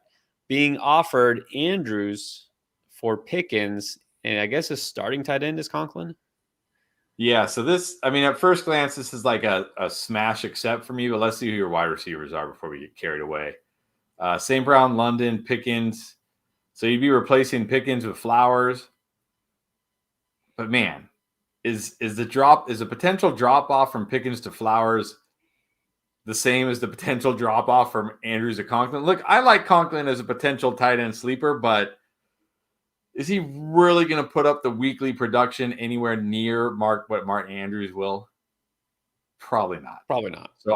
So I okay, your wide receiver 3 is now Flowers. I think Flowers will be good this year. He might not be great right out of the gate. I think he'll be okay. But man, you're getting such a big tight end upgrade. I think you have to take this. Yeah, not even looking at the roster, I think you have to take that because of the upgrade. I mean, unless you happen to already have a stud tight end, in which case it wouldn't make sense. And I love Pickens this year. I'm all over him. He's one of my guys, but you have to take the stud tight end here. And, look at it this way. In a couple of weeks, or who knows how long, you get Judy back. Judy could be that wide receiver 3 between Judy and Flowers. I missed him. I think he'll be fine. Yeah, I missed him. So, yeah, now I feel even better about it. Yeah, take this for sure. Yeah, and I like Flowers a lot. So, yeah, I would take this for sure. And overall, your roster's good. You got huge upside at running back of those 2 rookies. This is a very young team, I feel like. So, that's not a bad thing. All right. We are back to Leoncio. Has another one. 12-team PPR. So we got T-Law, Bijan, Dobbins. Gibbs, guessing. Yeah. Tyreek Hill, Olave, Juwan Johnson, and then there's the bench. Jason Williams. Who's Jason Williams? Probably not Jason Williams. Javonte Williams? Yeah, I'm going to guess Javonte or Jameson, maybe. Maybe Or whatever. Jameson. Because it is the end of his bench. Maybe Jameson. Jameson. Bijan and Dobbins, that's great. And Gibbs is your RB3. That's really good. Really good. Hill, and you still got Tyreek Hill and Olave. Nice. I think Juwan Johnson will be like fine. I mean, whatever. Like you maybe drop like whatever. You obviously waited on tight end. It is what it is. There's worse choices than Juwan Johnson. I don't hate it. I'd like a little more wide receiver depth here. Like you got Bijan, you got Dobbins, you got Gibbs. I don't know if you really need Algier and Warren because your only wide receivers I see are Tyreek Hill, Chris Olave, and then McLaurin. And I'm not going to count MVS and Jameson Williams. I'm not even going to count them. They're not like. I hope you never have to start one of those guys. To be honest, like maybe Jameson Williams, like by the time the fantasy playoffs rolls around, is decent. But I mean, really, are you going to hold on to Jameson Williams for 15 weeks? Probably not. So I would have liked a little bit better wide receiver depth, especially, I don't know when you drafted, but especially with McLaurin dealing with his turf toe, you might not even have him for a couple weeks. But I mean, I think great running backs. You got T-Law. Look, your top two wide receivers are fantastic. So I still think this is a team that should contend. But I would definitely be looking at the waiver wire, trying to get some wide receiver depth here. At least get rid of MVS. If you don't want to get rid of Jameson Williams, fine, but at least get rid of MVS. Get rid of MVS. You could probably drop Laporta for a wide receiver. Yeah, this team's kind of more front-loaded, I guess, if you want to say that. I love the starting lineup. The bench is a little iffy, but look, you can flex Gibbs, and I think that's fine in a PPR league. When McLaurin comes back, maybe you'll be okay. I mean, who knows? Maybe he plays week 1, but still. Yeah, just a little more upside at wide receiver. Agree with all that. And then did not know one of the three amigos, Steve Martin, plays fantasy. Yes. Three Amigos. Right. What a classic. How many people, how many people on the stream do you think actually have seen the Three Amigos? I'm guessing less than a quarter. Okay. All right. It's a classic. It is a classic. All right. In a keeper league with 2 flex, I have Deshaun Watson, CMC, Saquon, Kupp, Ridley, Watson, and Kincaid. Nice. Those are definitely starters. Gabe, Davis, Swift, Elijah Moore, Herbert. So who do you like at the flex? I mean, Kupp may not be a clear starter to start, but yeah. So yeah. I don't think we can assume Kupp is starting week 1. I think we have to assume he's not, because it sounds much more like he's not going to. So I think you're going to need a wide receiver to replace Kupp. Am I willing to put Elijah Moore in against the Bengals? Am I willing to gamble on Gabe Davis against the Jets? I'd put Moore over Davis, yeah. Yeah, I'd probably go Moore this week. So if Kupp is out, which he probably will be, go Elijah Moore. And then I think I'm gonna flex Herbert. I think he gets to work against that Packers run defense that typically isn't very good. I don't think will be very good this year. So if Kupp is out, put Elijah Moore in over Kupp and then flex Herbert. Yeah, you should probably just make that move right now and get Kupp out of your starting lineup. If for some reason he's cleared and he plays, switch him back. But yeah, put Elijah Moore. And then most weeks I'm gonna go with Swift, but this week really tough matchup for him on the road, and Herbert in a pretty good spot, definitely going to be the starter. So this week I would go Herbert as the flex. And then Ruben wants to know about his 12-team league in PPR. Justin Fields, Ramondre, James Cook, Jefferson, Wilson, Goddard, DJ Moore. And then the bench has guys like Tank and Brian Robinson and Gainwell, London. Nice. Drake London on the bench. That's pretty good. Nico Collins, Zay Flowers. I like a lot of those players. Yeah, so elite QB. I mean, Jefferson, Garrett Wilson as your wide receiver. Again, this must be another draft where you got Garrett Wilson late in the second. I'm going to assume the end of the second. I'm going to assume you took Jefferson with the 101. You got a good tight end. DJ Moore is your flex. You obviously waited on your RB2, which I think is fine. And you got Cook, you got Brian Robinson, Man, London on your bench. Yeah, this is a very good team. Very good. I love this team. This is like the kind of team that I would love to draft. And I think in my best mocks that we did this offseason, this is what I came out with. Ramondre is kind of the anchor, stud receivers there with Jefferson, Wilson, TJ Moore in London. And then of course that bench is filled with guys I love. This is like a team that I would draft in my sleep if I was dreaming. Very pleasant dream. This is a great team. All right, Isaac wants to know about his team. Another team that has Fields. That's nice. Chase, Garrett Wilson, Pollard, Gibbs, Goddard, Dotson, Damian Pierce, and then the Eagles, just to top it off, a little cherry on top, the best defense in the league. And the bench has James Cook, Pirine, JSN, Geno, Algier, Kincaid, Shane, and Tank Dell. Another man, how many teams have we seen tonight where it's like Jefferson or Chase, and then you still get Garrett Wilson, meaning Garrett Wilson falling to like the late second? And then really Pollard, in the third round? Yeah, Gibbs Pollard maybe in the fourth. You got Pollard in the third and Gibbs in the fourth. I mean, and then you got Fields in the fifth, I assume. And then I'm guessing maybe you got Goddard in the sixth. I mean, that's fantastic. That is fantastic. And then you still have Dotson, Damian Pierce, James Cook on your bench, JSN on your bench. It's a fantastic team. Great team. Well done. Well done. Yeah, like suggestions, just roll with what you got. I mean, I don't know how many people are, throwing a backup quarterback on their bench. You don't need Geno, but it's fine because you really don't have any needs, I don't think. On your bench, you're fine. So keep what you got and be happy with your team. I really don't think there's anything you need to do here. All right, we're finally catching up. Let's go. Isaac's got another one, actually. Okay, this is interesting. Is Bijan really preferable to Pollard this year?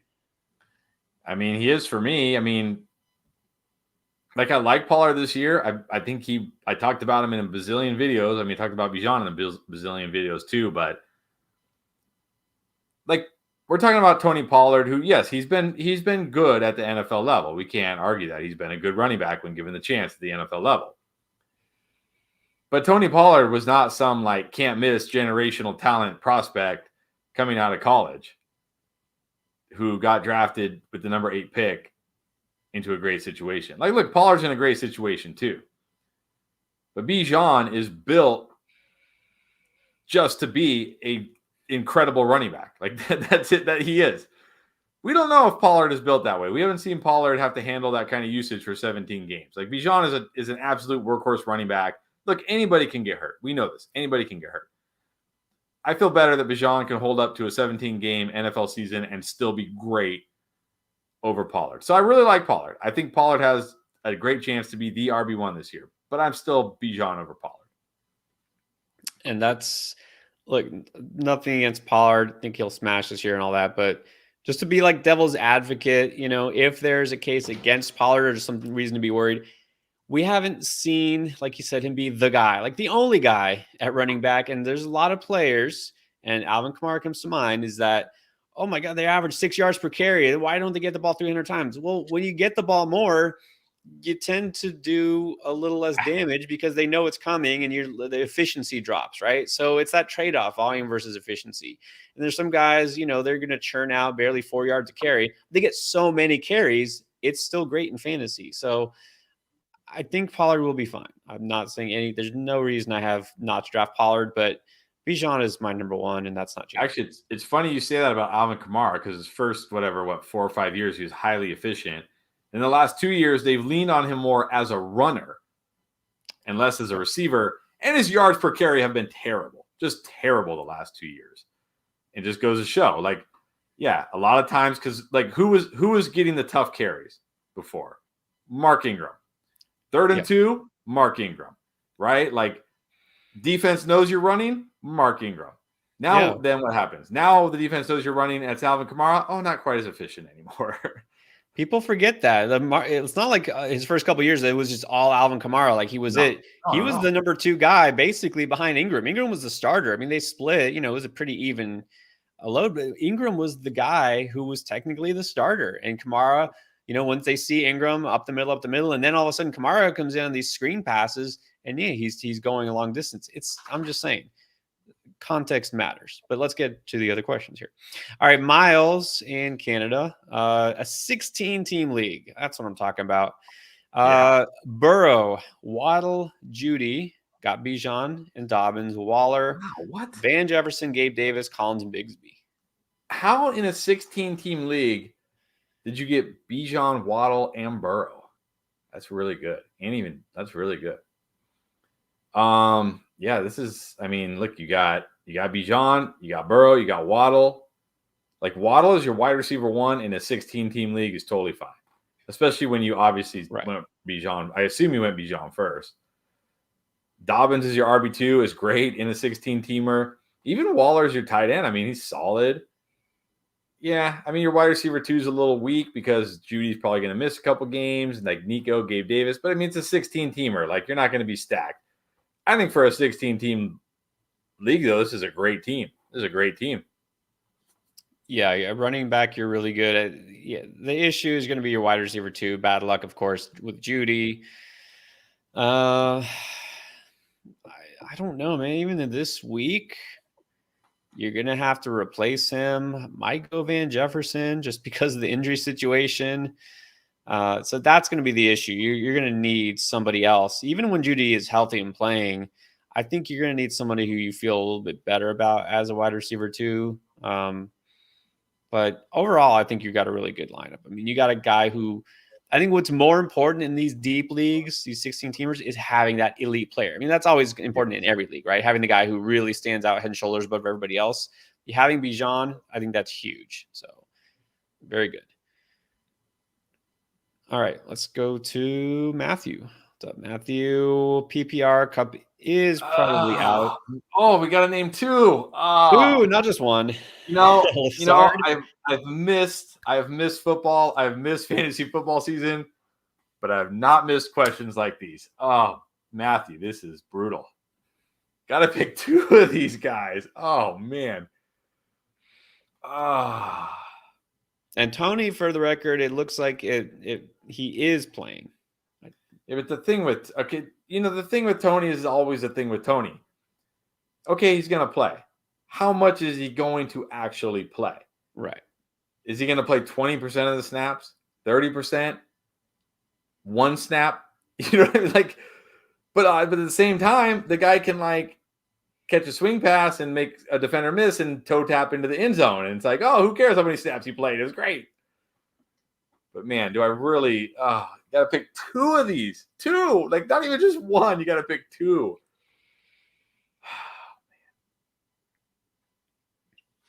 I can't do Jacoby Myers against the Broncos. Like, what is that? Like, what are we really expecting from Jacoby Myers against the Broncos? Like, a terrible matchup. I really don't want to start Allen Lazard against the Bills, but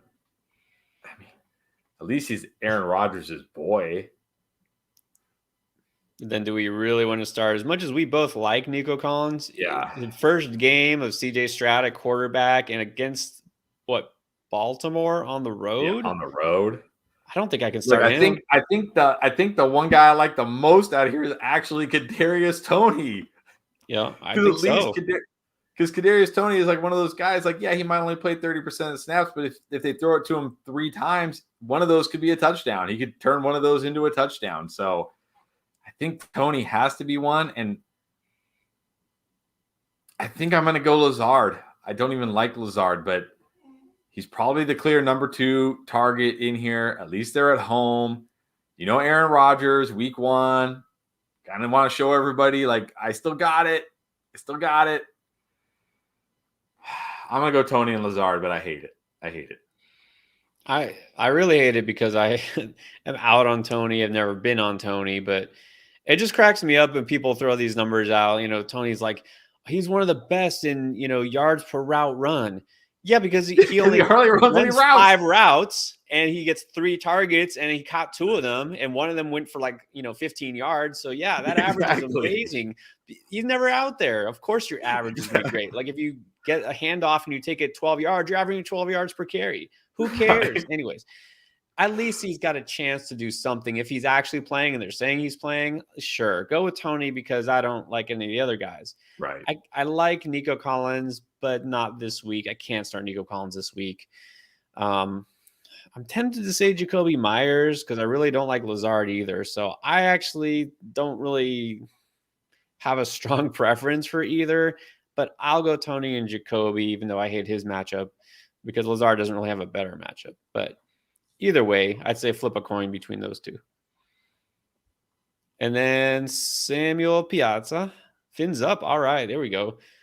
So 14-team league. Deep again, half PPR. Need a flex. You're going to like this one, Chris. Adam Thielen, A.J. Dillon, Bateman, or Jalen Warren. And then he said he's trying to trade Raheem Mostert. Because again, we were looking at it last night. Okay, Mostert, I like him a lot this week because it's the Chargers, but then it's like what? The Ravens, the Patriots, the Broncos, something like that. It's brutal. It's brutal after that. Like, you're not going to want to start him. So you're basically trading A.J. Dillon for a 1-week rental from Mostert. Yeah, I wouldn't do it. Okay, so at the flex this week, I might just roll with Dillon against the Bears. Bears aren't like a terrifying run defense.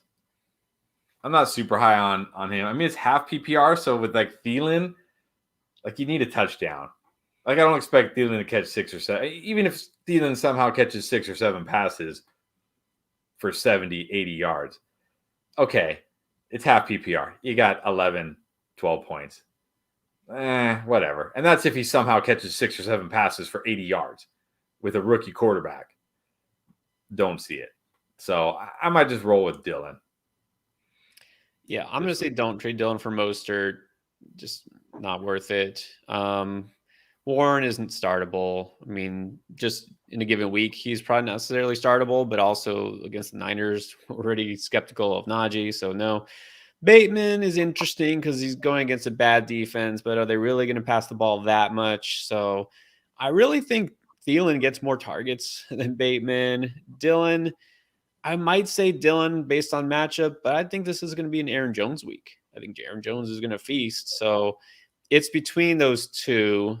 I actually, this week, might lean Thielen because we've heard he's getting a lot of targets. I think, obviously Terrace Marshall is out.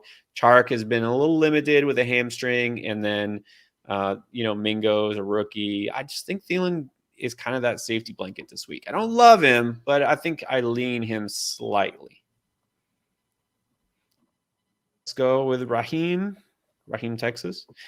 10-team PPR.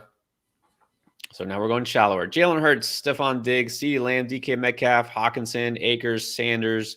And on the bench, got Swift, Warren, McKinnon, Godwin, Zay Flowers, and Jordan Addison. 10-team league. What do you think? All right, so you got an awesome QB. You've seen a lot of great QBs in these. You somehow got Diggs and CD. I know it's 10-team, but still, I mean, getting both those guys is great. And then DK is your wide receiver 3, I think is more than fine. Again, I mean, obviously you waited on running back. Akers, Miles Sanders.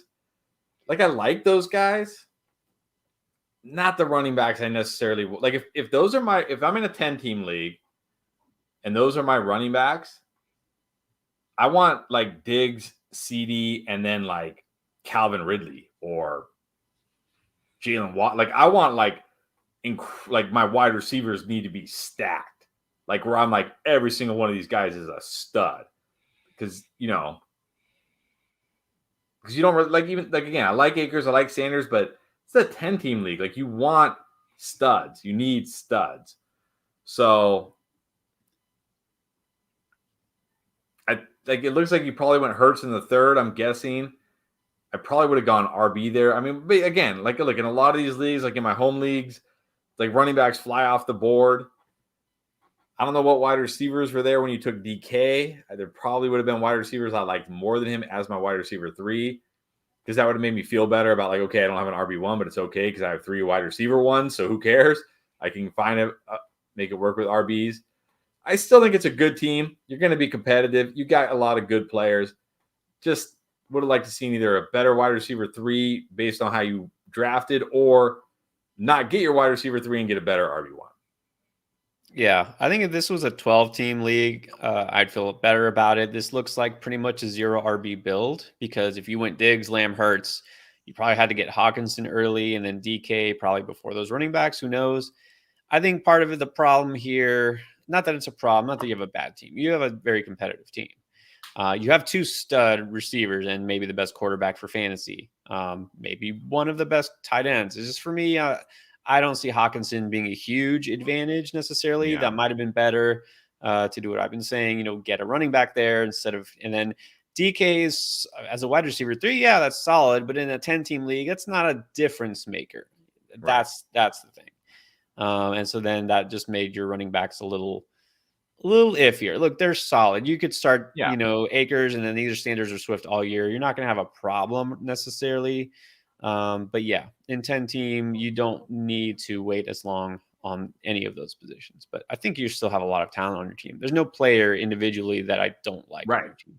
No, I like a lot of these players. It's not the players necessarily. It's Right. It's a 10-team. Yeah. I already said everything, so go ahead. All right. Well, then let's go to the intern of war. All right. Interesting. I didn't know This is war had if intern. Kratos, the god of war, had an apprentice, he would be it. Yeah. Rate my team.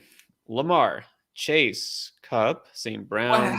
Okay, this had to be a recent draft. There's no way you can get Chase and Kupp unless it was a recent draft. So exactly. And St. Brown? 10-team. Okay, it does say 10-team at the end, but still. But see, this goes back to what I was just saying about the previous one. Like, obviously Kupp is hurt, but let's say Kupp is back week 3. You've got 3 wide receiver ones. I would feel better about not having like phenomenal running backs on this team. But anyways, let's continue. Okay, then the RBs, it says Gibbs. Chase was Robinson. I'm not sure here. Gibson, Hall. Okay. I'm not sure. I'm trying to decipher that. Yeah, but I mean, look, I like Gibbs more than Akers and Sanders. So you even got a good running back, and you got an elite. See, like this is the type of team you should be looking for in a 10-team league. You got an elite QB in Lamar. You got 3 potential wide receiver ones if Kupp obviously gets back healthy at some point. All right, he did clarify where it says Chase. Ignore that. It's White. Okay. You got Gibbs, who I think maybe he won't be an RB1, but I think as your RB1 is okay, especially when you have 3 awesome wide receivers. You got Rachaad White. I guess you got Brian Robinson and Gibson. So you got the commander stack. You got Breece Hall. You got a good tight end. This is a great team. Great team. Right. Compared to the one we just talked about, yeah, I'd prefer to have this team because, like you said, just the receivers alone could carry you all the way. Plus Lamar. I love Lamar this year. Yeah, Gibbs, whether I like him more than Akers, especially at where he was drafted, is not the point. Gibbs does objectively have more upside than guys like Akers and Swift. Yes. And then White will be fine. So this is a really good team. And then Anwar back again. 12-team PPR. What about this one? Got T-Law, Barkley, Pierce, Olave, Cooper, and Njoku, Deontay Johnson, and Flowers. This looks like this is a starting lineup. It's a very good for 12-team. It's a very good. You got an elite running back. You got 2 high upside wide receivers. You got who I think will be a good tight end. I'm getting like Johnson, Flowers. Those are your flexes. I don't know. I mean, I would think you'd have different because that's 1, 2, 3, 4, 5, 6. Maybe not. Those might be your flexes. But you got Pierce as your RB2. I like that. This is for a 12-team league. This is a very good team. Very good. Well done. Very solid. And, having Cooper and Njoku, those are both guys we were high on. I think they'll get enough targets between the 2 of them. You can start them both. So, yeah, I would be happy with this team very much. And I think Flowers could have value from the jump. I really do. I think he'll be fine. And then not a super chat. We're still catching up there. We're almost there. But there's a very important question because as the Kupp owner, would you do this trade? And we love trade questions. Would you trade Keenan and Dobbins for Jefferson and Jamal Williams? Take the upgraded receiver for the dip at RB because worried about Kupp being out. I mean, this is one of those it comes down to like format. If Kupp comes back, can you play Kupp and Jefferson? If the answer is yes, then I'd make this deal. Because I like Dobbins significantly more than Jamal Williams. Right. But if you could start a healthy Kupp and a healthy Justin Jefferson every week, I can make do with Jamal Williams if I have those two guys healthy every week. You know what I mean? Like I can get by with Jamal Williams and my RB2 if I got a healthy Kupp and a healthy Jefferson every week at wide receiver. Now, if you're just doing it because you're like, I don't know when Kupp's going to come back, and if Kupp comes back, I can't start both because whatever, then no. But if you can start both, I do it. Give me Jefferson. Well, he definitely should be able to start both because Jefferson's basically taking Keenan Allen's place. I mean, I'm assuming he's got Keenan Allen as kind of like an every week starter. I think to me, the question is who can you start at running back once Jamal Williams looks like a guy you don't want anymore? I mean, you could start Jamal Williams all year, but do you want to is the question. Because Dobbins is probably your RB2. So my question is, who do you have behind him? Because I think Jamal Williams is perfectly fine this week. He should be pretty solid the next 2 weeks. But then once Kamara comes back and Kendrick Miller's healthy, yeah, you don't want to start Jamal Williams. He's more just kind of like a depth streamer, like bye week kind of guy, right? So as long as you have a running back that you're okay starting, I would do this deal. All right, then we got Bez 787 down to a 10-team league. Which, by the way, I should have said this maybe 2 hours ago, but if you do have a question as far as rating your team and starts it and all this, it does help if you give us the information so we know how deep, what kind of format, because a 10-team league, very different from a 16-team or 14-team league, PPR versus standard. So always helps to give that information. But this is a 10-team league. Got Dak, Kupp, and Ridley, Derrick Henry, Javonte Williams, Higgins, Monty, Goddard, and on the bench, you got Mostert, Addison, Hollywood, Sutton. Picked up Van, smart move. What do you think? Yeah, I'm gonna assume you drafted this team before all this Kupp news. So yeah, I mean, you got two. Assuming when Kupp is healthy, you've got two very good wide receivers in Kupp or Ridley. You got Derrick Henry, who's still an RB1. You got Higgins, I guess is your flex. You got a good tight end. I'm kind of wondering how Javonte, David Montgomery, and Mostert are your only other running backs, though, in a 10-team league. I mean, unless, look, maybe your team just went running back crazy. Maybe, like by round 4, all the running backs were gone. Some leagues are like that. But then I would think you'd have better wide receivers. I'd be like, well, how come you don't have, like, insane stud wide receivers?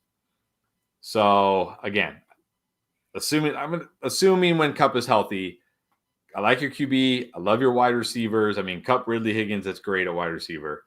Love your RB1. I mean, I don't love Derrick Henry this year, but he's good enough as your RB1. RB2 in a 10-team league, a little dicey. But again, it's RB2. It's a 10-team league. There's going to be running backs on the waiver wire. Just really be ready to work the waiver wire for that RB2. I'm sure you could find somebody throughout the season. Yeah, I think the only thing I don't like is, again, Javonte, and I keep saying it, just not on Javonte, and it seems like you picked him as your RB2. It is what it is. Maybe I'm wrong on him, but yeah, I wouldn't have wanted him to rely on him as a starter. But look, I think this week you put Mostert in there. I would start Mostert instead of Javonte, and then next week, from now on, maybe go with Monty. So I think you'll be fine. I love this wide receiver group, even in a 10-team league. So I think you're pretty good overall. And picking up Van Jefferson is a smart move. So I think this is a strong contender when Kupp plays.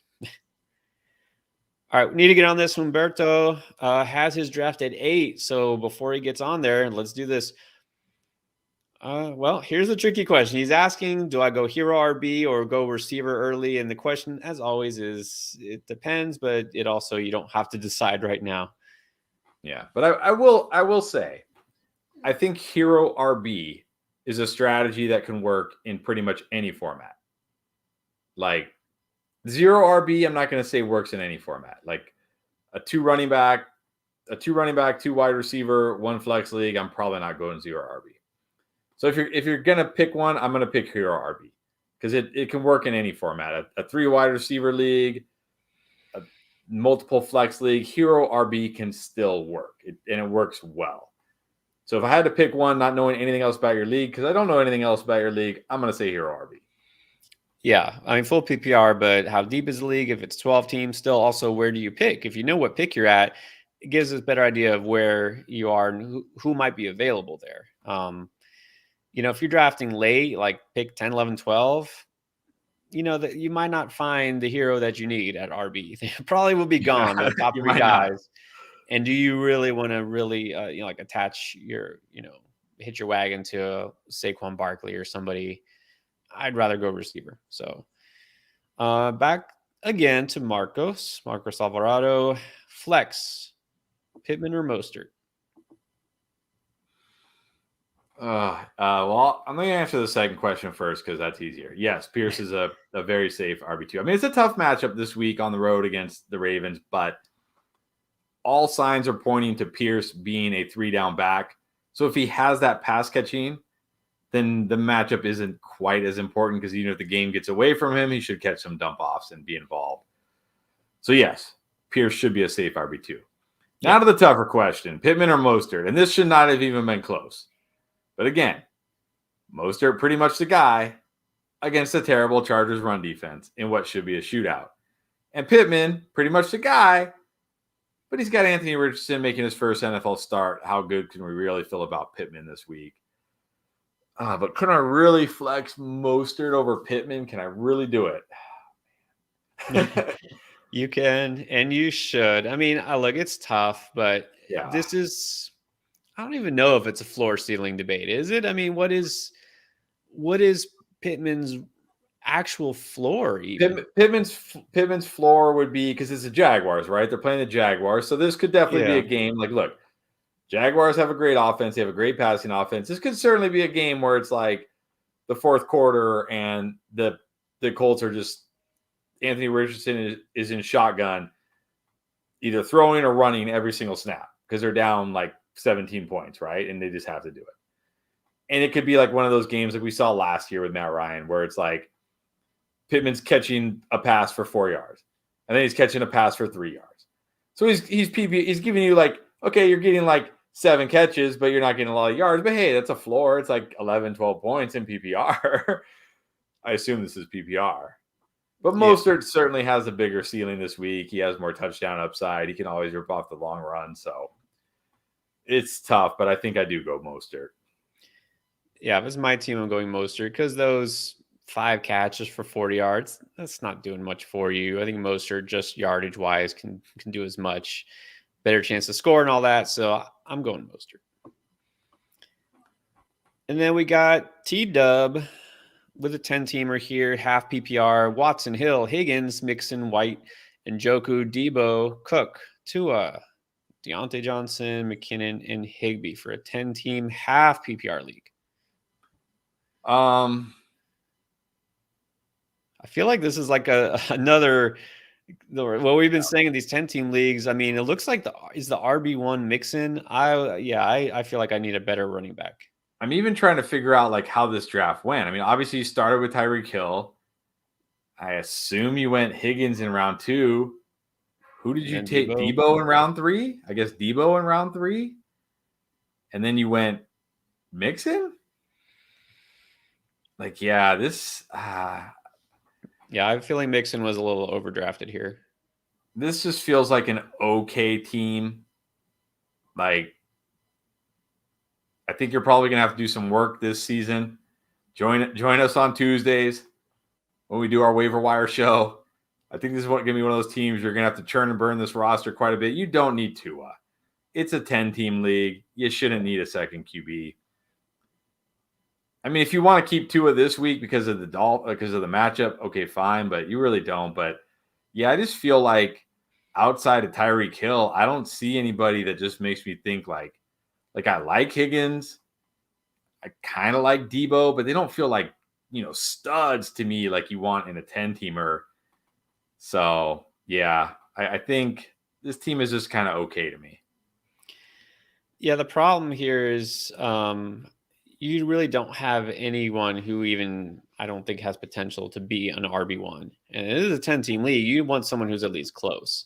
And again, drafted a lot of James Cook and Rachaad White, been talking about them a lot. I like those guys as RB2s, but we can't pretend that those guys have top 10 upside. They don't, like, at all. And then Mixon, just down on Mixon. So yeah, you're gonna need to. Look, maybe somebody else in your league likes Mixon as much. I would say this is the time to package Mixon with a receiver. Look, you can put Debo in there. You're fine starting Deontay Johnson instead of Debo. Package Mixon and Debo, get yourself a legit stud running back. Somebody who was like in the first 3 rounds. That's what I mean. So that's what I would work on doing. And then drop Tua for a running back who could be valuable. And then you got AJ Hall, full PPR 10 team again. Got a lot of 10 teamers. Yeah. Burrow, Hill, Wilson, I guess Higgins, Ridley, Akers, Herbert, Swift, Pitts. All right. So I would just say this 10-team league this team is much better, I think, than the one in some of the others we've seen. This has legit loaded wide receiver core. Yeah, and he's saying, should I dump one of the wide receivers to a Kupp team for Barkley? If you can trade Higgins or Ridley for, even though I love Ridley this year, but Barkley gives you that elite running back. Yeah. And you already have Tyreek Hill, Garrett Wilson, and then you'd have Ridley or Higgins as your 3. If you could trade one of those guys for Barkley, I mean, do I trade Garrett Wilson for Barkley? Probably not. Probably not. Because I mean, I don't know how many wide receivers you start. I'm assuming 2 in a flex. So one of these guys is going to be on your bench. But yeah, if they're desperate enough and they'll give you Barkley for Higgins or Ridley, I would definitely do it. Look, if they don't, if they're like, ooh, I can't give up Barkley for those guys, say, okay, do you want like Herbert or Swift? Because you're not really going to need Herbert and Swift if you have Barkley, hopefully. Right? So I would sweeten it that way. I would first go and say, hey, I'll give you Higgins or Ridley for Barkley. If they come back and say, I want Garrett Wilson, say, I can't trade Garrett Wilson. What if I give you Higgins or Ridley, and then I'll give you Herbert or Swift as well to replace Barkley? So a 2 for 1. That might get it done. Yeah, I'm not trading Tyreek Hill or Garrett Wilson for a running back, like, period. Higgins should do something, or Ridley. And look, maybe if it doesn't happen before the season, if a guy like Herbert has a good game in week 1, that boosts his value. If Ridley goes off, I mean, one of those things could happen. All of a sudden, Ridley and Herbert, if Herbert has 70 yards and a touchdown, if Ridley has a monster game, all of a sudden, that looks super enticing to the Barkley owner, And look, Barkley goes against the Cowboys week 1. He might not have a good game. So try it now. I would start with Higgins. And then if that, I need someone else. Okay, then throw in Herbert. If that doesn't do it, then you could try, see if he likes Ridley better, mix and match. But those are the guys I would consider. All right, then we got Junior Ventura, 12-team league. Had the 3rd pick. Here's the team. Wow, got Chase and Kupp in a 12-team league. Wow, this had to be post-injury for sure. This had to be yesterday. This had to be. Yeah. Okay. So Josh Allen, Chase and Kupp, Kenny Walker, Brees, Jake Ferguson. I guess that's your starting point. All right. Wow. I like Jake Ferguson. I don't see him starting a lot, but I like him. London, and then got Herbert, Swift, Ayuk, Jacoby, Brian Robinson. What do you think? I mean, Ayuk on your bench, that's good. Obviously, your wide receivers, when Kupp is healthy, is fantastic, but you could replace him with Ayuk and at least be okay. Or you could even replace him with London if you don't want to play Ayuk and flex like Herbert or something. So you should be okay while he's out. I probably would have liked that. Well, you got Brian Robinson. I think he'll be okay at RB2 for a while, or for however long Brees needs. Because you got Brian Robinson, you got Herbert. You should be okay there. You got an elite quarterback. Your tight end is far from elite. Maybe he'll do some things this year. You're probably going to be streaming tight end, but outside of, I mean, look, streaming tight end is not fun, but if that's your team's weakness, that's pretty good. So this is a very, very strong team. Of course, predicated on Kupp being healthy at some point. Yeah, and I don't think you need to do a move, not that you asked, but I'm going to say anyways, you don't need to do anything desperate to get a receiver. Ayuk, totally fine to take his place if he's on your bench. Chase, London, Ayuk, totally fine at those 3 guys as my receiver. I don't love Brees, but you know what? This week, put Brian Robinson in your lineup and be happy. Yeah. Next week, put DeAndre Swift in your lineup. You're fine. And then you have Brees second half might be more valuable. So I think you're okay. So yeah, I do like this team. And then Isaac with a 10 team non PPR, clarifying it's the home league, so not his choice. So Burrow, Pollard, Walker, Chase, Olave, Chig. This is the first Chig we've seen. Monty and Pierce. And then there's the bench suggestions for this team. 10 I love it. I love that you did the right thing in a non PPR league, because we talk all the time on here about wide receivers, because we generally, I think we both only play in PPR leagues, and most of our audience plays in some type of PPR half or full. But I like that you did the right thing here. You got Chase. That's great. Look, even the standard scoring, I'm still all about Chase. But then you still got Pollard. You still got Walker. You still got Monty. You still got Dameon Pierce. And then you still got guys like Charbonnet, Deion Jackson, P. Ryan on your bench. Like you weren't like, oh, I better get wide receivers now. So I love that. You got Chase. You got Olave. You got Deontay. You got Dotson on your bench. Like wide receiver and standard scoring is such like an afterthought. You have enough wide receiver 2s. You have a stud wide receiver 1. You got Burrow. Like Chig is your tight end, and that may not work out. You're probably going to be streaming. But again, it's 10 team. You should be able to stream pretty well. This is a great team. Well done.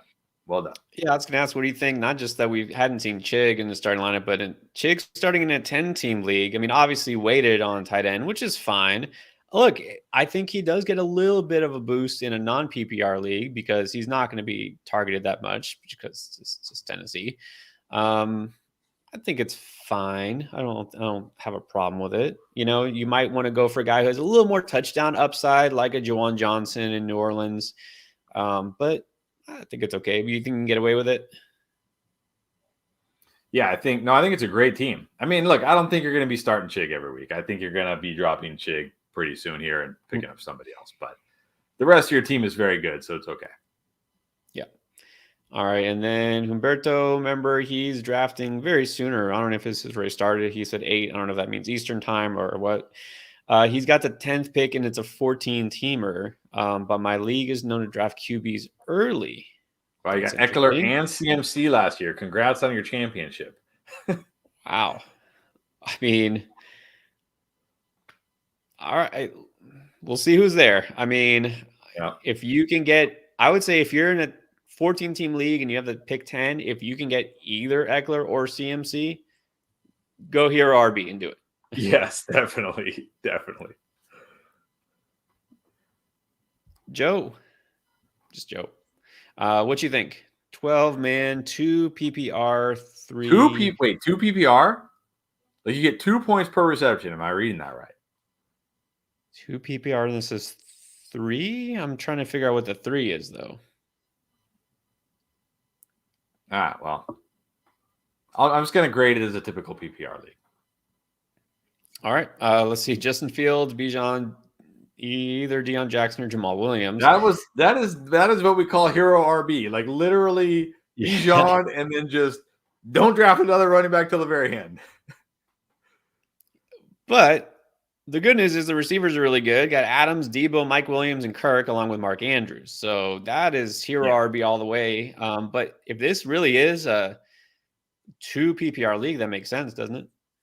Oh, yeah. If this really is a 2 PPR league, absolutely. I would either go 0 RB or hero. And like Bijan is going to catch 50 plus passes. So he's not going to hurt you in a 2 PPR league. So well done. Well done, Joe.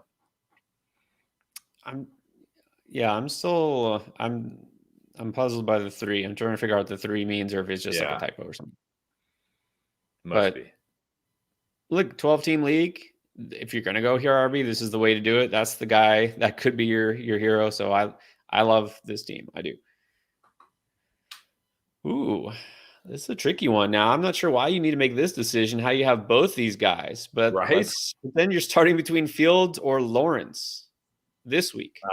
I'm still going Fields. I'm going Fields every week. I don't care about the matchup. Like Fields is the type of guy we saw last year. At any moment, 60-yard touchdown run. That's 12 fantasy points. Trevor Lawrence in a 4-point touchdown league has to throw 3 touchdowns to get 12 fantasy points. Like, it Fields could do that on one play, and he did it multiple times last year.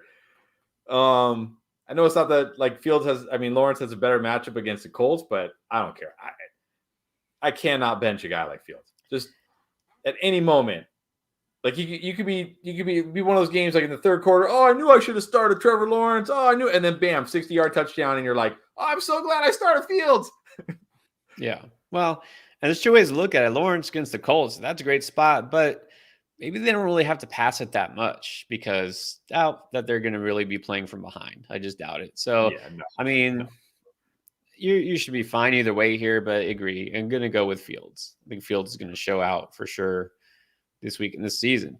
Marcos clarifying here, 14-man PPR, probably. Fields, Bijan Robinson, right? Pierce, T, Pickens, Raheem, Mostert, I guess. Mostert. Yeah, Mostert. And then Pittman, and he's saying also his tight end is Kelsey.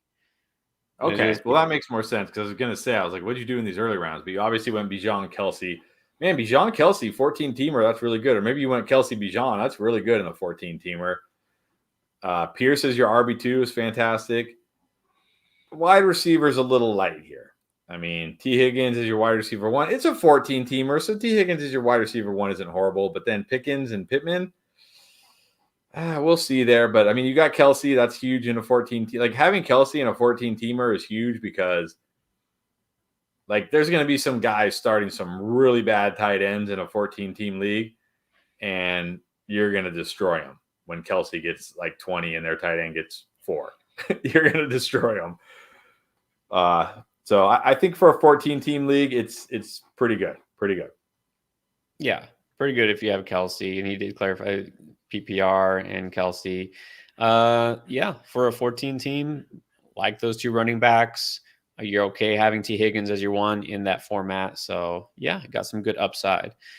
And then, by the way, Joe, the 3, the mystery number, you meant that it was 3 receivers. That's who you start. So, okay, well, that makes it even better because you got 3 Devontae Adams, Debo, Mike Williams, and Christian Kirk, plus Andrews, plus Fields, plus Bijan. Yeah. All right, we're finally caught up so far in the super chats. Wait, it actually happened.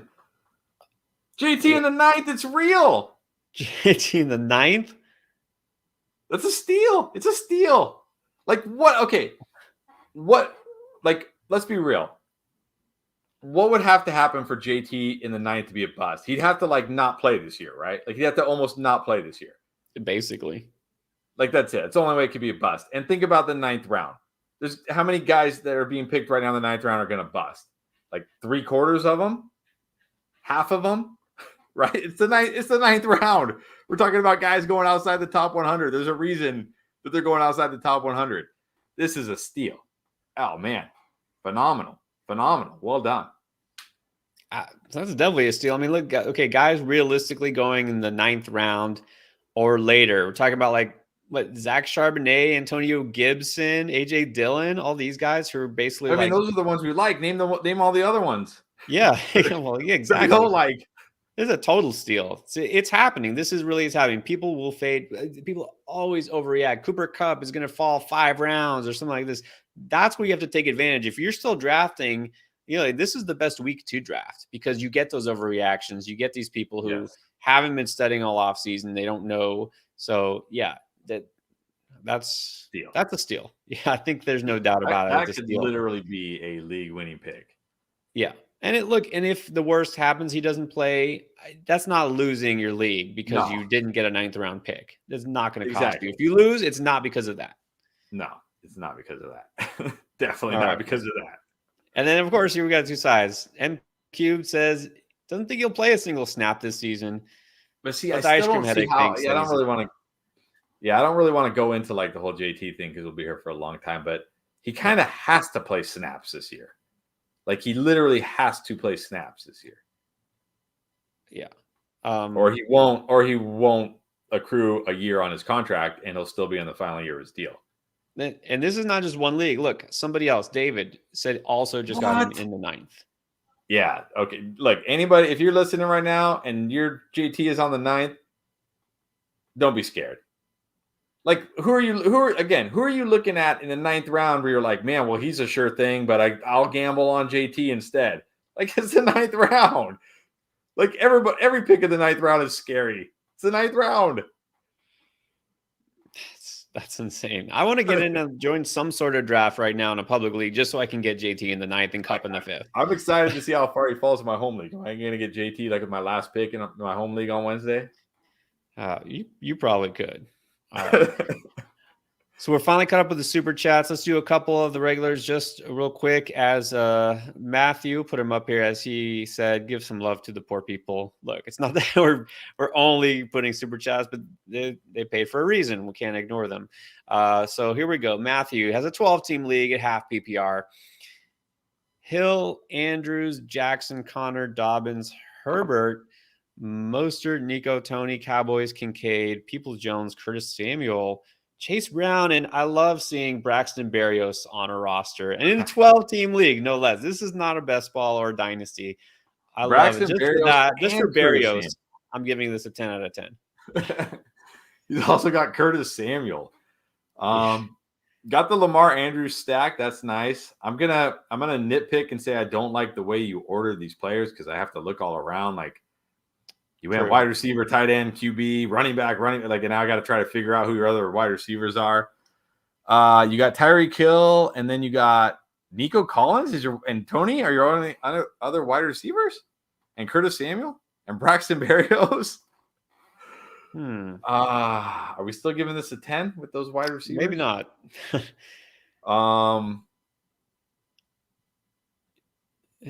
Wait, so who's it? I'm trying to figure out. Look, if Tyreek Hill's his first receiver, but if that's Mark Andrews, Lamar Jackson, is James Conner and Dobbins, is that the RB1 and 2? Yeah, I think so. And then I'm trying to figure out what he did in this draft. Like, he obviously went Tyreek Hill first. Did you go Andrews second and then Lamar in the third? And then Connor and Dobbins in some order? But then how did you only get like Peoples-Jones, Curtis Samuel, Brad? Like, how do you like? Yeah. Well, I'm starting to worry that it's listed in the order that they were drafted, which means that Connor was a 4th round pick. And Herbert was a 6th round pick, and Mostert was 7th. Yeah. I mean, I'm hoping that there's other players you just didn't list. But I got to be honest, this team is going to need some work, I think. It's going to need some work. Yeah. Yeah, I think so. Those RBs might be okay, but they're not going to carry you to a championship. Look, it's nice having Lamar and Andrews, but then your wide receivers are hurting. There's Nico and Tony cannot be your wide receiver 2 and 3. That just can't happen. No. All right, let's go back to Isaac. He did put up another super chat. Appreciate you, Isaac.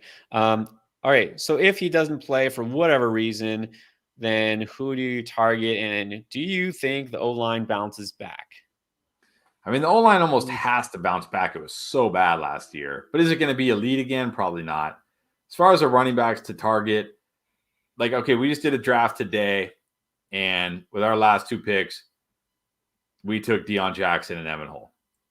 And we're like, let's just see how it plays out. Maybe they trust Deion Jackson because he was there before, although it's a whole new staff, so maybe not. Maybe they trust Evan Hull because they drafted him. Maybe they don't trust either, and it's some kind of committee and nobody's worth anything, and then you drop them both. Yeah, it's hard to say who to target now. Very hard to say.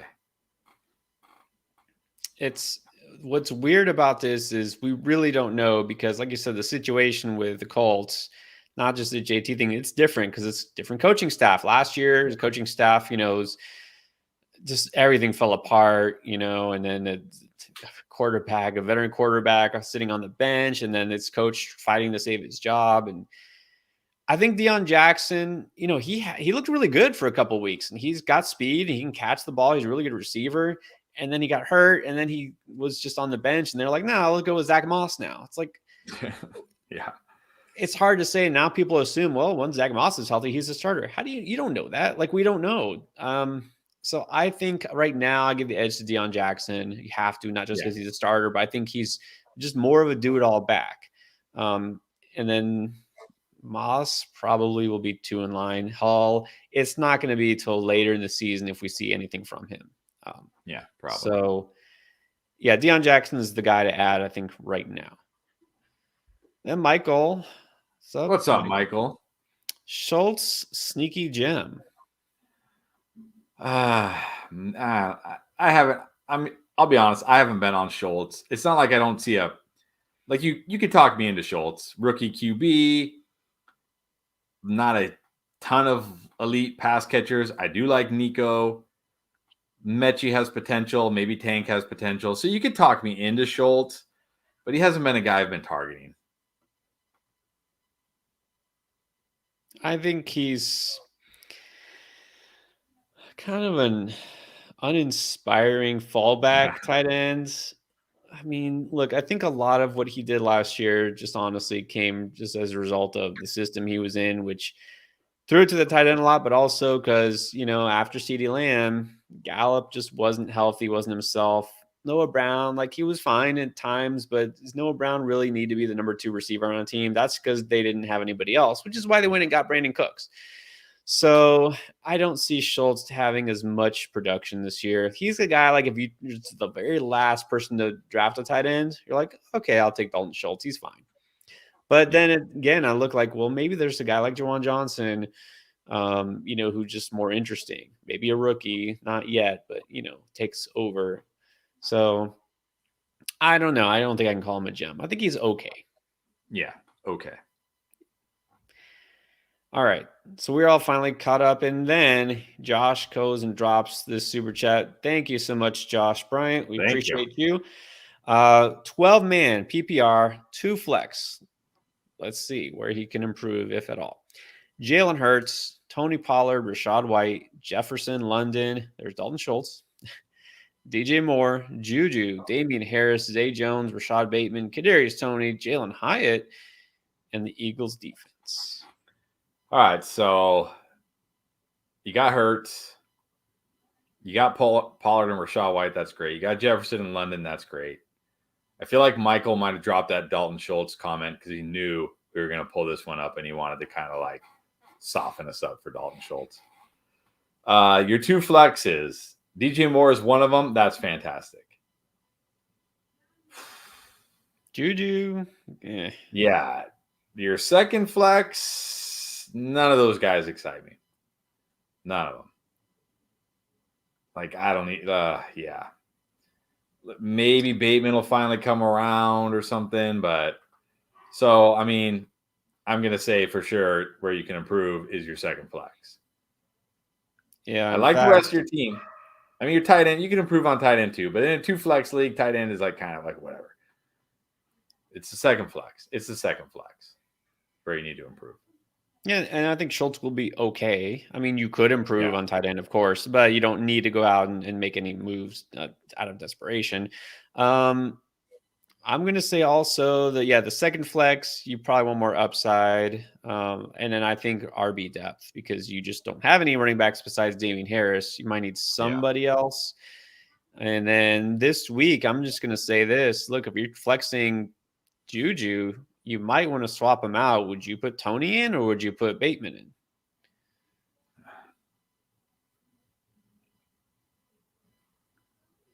in? I mean, like, you don't want to say Tony, but you want to say Tony. Yeah, I guess you got to go Tony. I just don't see the ceiling for Juju, especially going against the Eagles, aren't they? Juju, no way. No. All right. So where you can improve, you want somebody with more upside at that second flex, and then I would say maybe some RB depth. But you got a good solid core there. I mean, obviously you got Jefferson, you got Pollard, you got Hurts, so it's pretty good. And then we go with Gary Silva, QB, got Geno Watson, RB, Pierce, Javonte Williams probably, or Jamal Williams, one of those Williams, Mostert. Hill, Lamb, Ridley, Moore, Evans, Juju, Hollywood. That's good. So it's a 1 PPR, 2 running back, 5 receiver, and a flex league. 5 receivers. All right. Well, then you did the smart thing by getting those receivers. Yeah, I was going to say that makes sense why you have so many receivers and your running backs are not great. But you got Hill, Lamb, Ridley, DJ Moore. And then I think like between Evans, maybe not Smith-Schuster, hopefully Hollywood, you'd be okay as your wide receiver, as your 5th wide receiver. And look, between Pierce, Mostert this week at least, and Jamal or Javonte, you should be okay at running back. This isn't a league where like running backs are going to carry your team. Obviously, it's a 5 wide receiver league. Like you want to be stacked at wide receiver, even if it means you're not so good at running back because you're only starting 2 of them versus 5. So based on this format, like at first when I saw this team, I was like, ew, wait, what happened? Why didn't you draft some running backs? But now I understand. So I like this team given the format. Maybe I would drop Geno for like a handcuff running back or something though. Yeah, you don't need. So okay, so drop Geno. So he's asking start for week 1. I guess we're starting Watson, and then you would probably start Pierce at running back. You're not starting Mostert over Pierce, are you? No, I'm going Pierce, and I don't know which. If it's Javonte, I'm going Mostert either way. Honestly, I'm going Mostert either way. And then I'm going the first 4 wide receivers and Evans. Evans over Hollywood. I'm going the first 5 wide receivers. Yeah. Yeah, because Hollywood was Josh Dobbs. Yeah. Yeah, I don't know. Yeah, I go Evans this week, although that might change next week. And then trade. Would you trade anything here? You're saying trade for? I don't think so. I mean, what are you going to trade? You don't really want to trade your wide receivers because you need them, and you don't really have the running backs to trade. I mean, maybe you could try to trade Geno, but that's it. I agree. All right, yeah, but you probably don't need to. I would drop Geno and pick up a running back. Okay, we got some more here. Joshua Lucero, flex, Monty, Zay, Addison, or Mims? In PPR, am I ready to put Flowers and Addison in over Monty in PPR? I mean, it's definitely not Mims. I can eliminate him easy. Yeah, not this week. You got 3 rookie receivers or the running back. PPR is what makes it tricky with Monty, right? We don't expect a big week from him, but he does have touchdown upside. He does, and I still think he'll catch like a couple passes. He's not. I don't think he's going to be like not catch anything, but the other thing is like, what do I expect from Addison against the Bucs in his first game? You know, Flowers does have a good matchup against the Texans, although the Texans were pretty good against the pass last year. But I'm not worried about that with Lamar. I don't know if it's. It's between Monty and Flowers for me. Yeah, it's a toss up. I lean I'd probably Flowers. still go Monty and just hope for the touchdown. Yeah, I lean Flowers a little bit in PPR, but I could go either way. With that. Devontae in the comment was back up here, found it. So let's see. Rate my team. Geno and Purdy, Henry, Etienne, Connor, Madison, Devontae, Metcalf, Mike Williams, Pittman, Hollywood, Komet. Waited too long on QB. Okay. No, you're not screwed. But what do you think? No. Look, I got Geno in one of our endgame leagues. You don't need Purdy. You can drop Purdy. You got Henry, Etienne, Connor, Madison. So you're solid at running back. You got Adams, Metcalf, Mike Williams. So you're good at wide receiver. Hopefully Pittman will be okay. Hopefully Kyler will come back at some point for Hollywood. I think Komet as a late round tight end is fine. I think you're fine. I like this team. I think this is a solid team. Yeah, I mean, you got 2 no doubt starters at running back who should be really good this week. Adams, Metcalf, Williams, you're very solid at a receiver. Like, you have no question that your receivers are going to have value throughout the season. I think Komet's fine. I mean, if you waited, you waited. I'd rather be fine at my receiver position than in my tight end position. So I think you're okay. Yeah, drop Purdy. You don't need him. Grab another running back. No, I think you're good. Stinger with a super chat. And what's up, Stinger? I think he just finished a draft. He said before we started, he said he was about to draft, and now he's back. So I think he already drafted. All right. So if Kupp is out week 1, probably will be Flowers, Myers, or Collins. Well, here I can easily say Flowers. I'm not starting Jacoby Myers against Broncos, and right. I do like Nico Collins, but CJ Stroud's first start on the road in Baltimore, I'll pass. Give me Flowers. Yeah, Flowers for sure here between these guys. Another question here. Jake Law's draft is in an hour.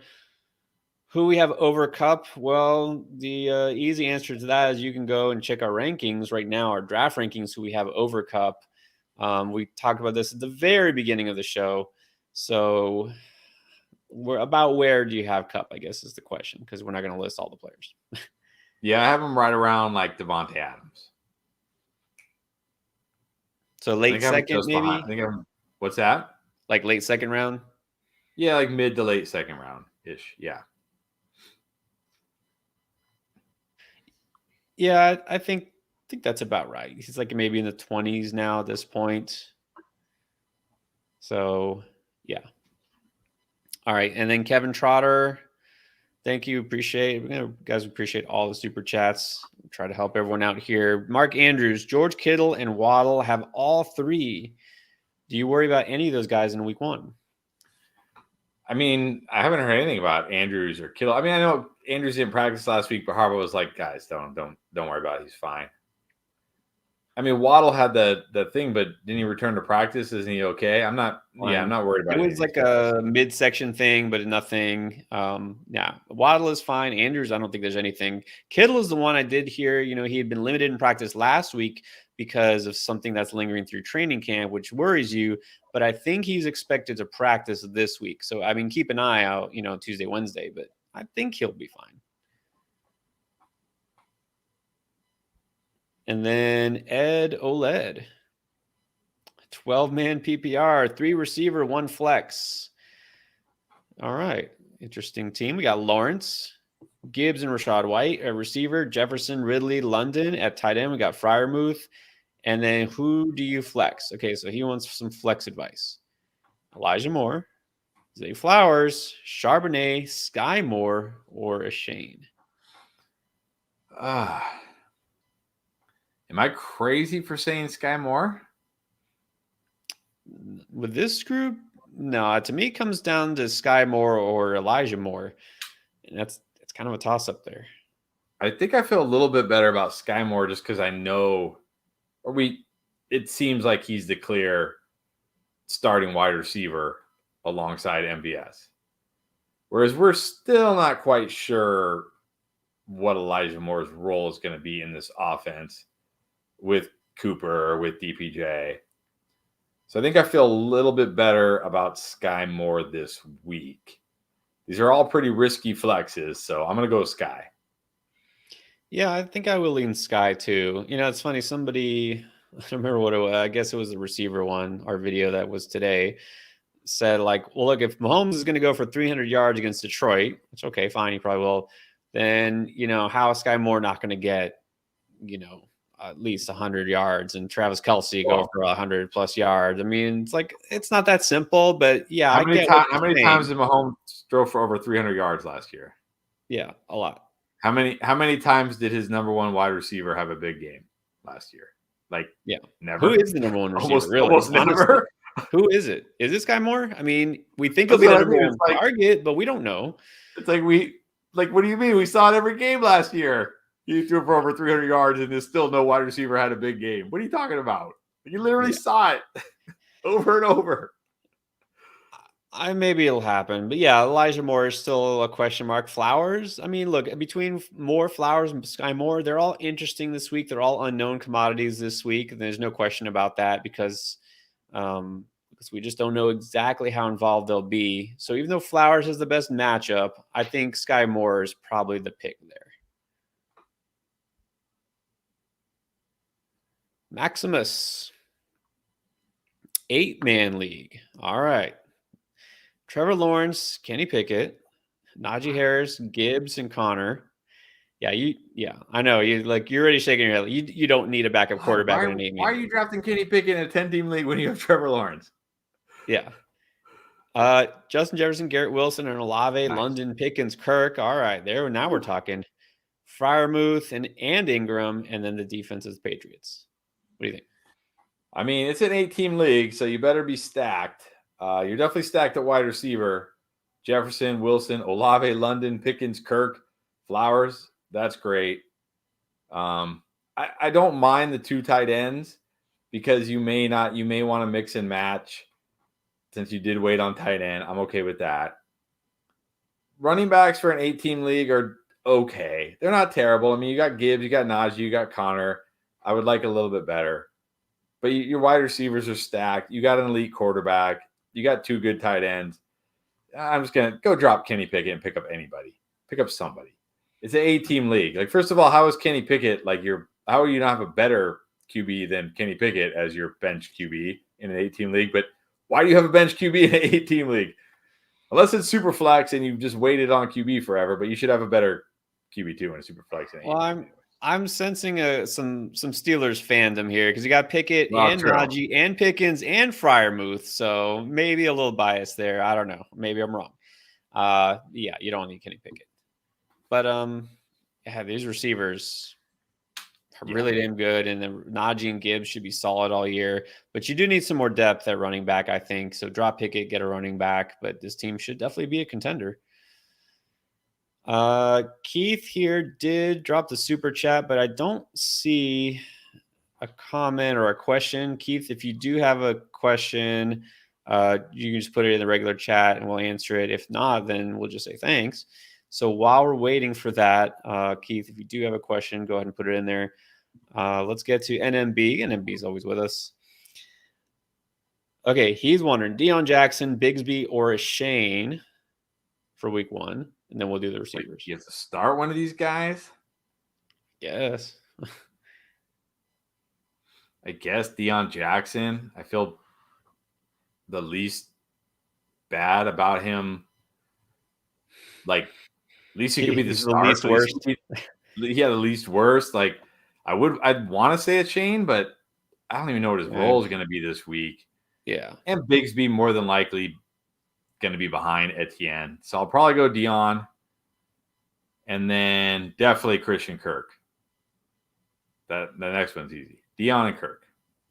Yeah, and I like Shane. Look, maybe Shane makes a big play or 2. You can't count on that. We know Jackson's a starter. You have to go with known volume over unknown. Bigsby, I love Bigsby this year, but I don't love him in week 1. Same thing with Shane. So right now, I'm going Deion Jackson, even though I really think by the end of the year, Deion Jackson scores fewer fantasy points than both those other guys. But in week 1, I like Deion Jackson. And then as far as the other 2, Van Jefferson, interesting, but not more interesting than Christian Kirk or Deontay Johnson. No. I'm going Kirk. Far better matchup. And then we have a couple more. I'm seeing the super chats, which thank you, Brent. I don't see a question attached to it. I'm going to go back and look if there is one. If not, we'll just keep going. So, Brent, don't see anything from... Oh, wait, I do. I do see one from Brent. Would you start for flex Khalil Herbert, Cortland Sutton, Deontay Johnson, Elijah Moore? I mean, I like Khalil Herbert this week. I don't think I could start him over Deontay Johnson, though. I know it's not the best matchup against the 49ers, but, I mean, Khalil Herbert's a good player. It's a good matchup. But he really going to need a touchdown. Like, even if he runs for 80, 90 yards, he's not going to catch more than probably 2 passes. So without a touchdown, you're not going to get a whole lot from him. Right. I can't start any of these guys over Deontay Johnson. I'm playing Deontay Johnson. And we're assuming PPR. And look, Elijah Moore again, interesting, but not putting him over a known commodity.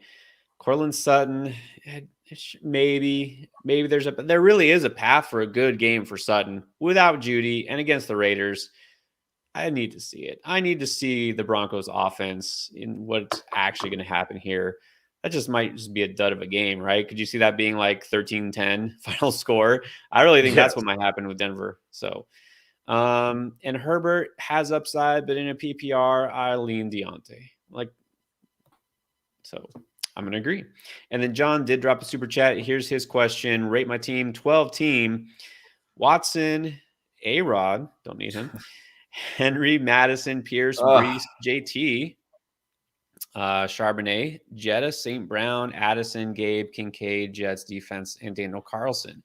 Next year, we need to do some videos on stop drafting bad bench QBs when you already have a good starter. Yep. It seems to be an issue. Epidemic. All right, let's see. You got Henry. Should be stalled as your RB1.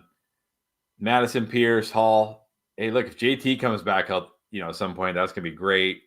You somehow got Jefferson and St. Brown. So did you start this draft? I'm guessing you started Jefferson, St. Brown, Henry. That's pretty nice. Yeah. Addison.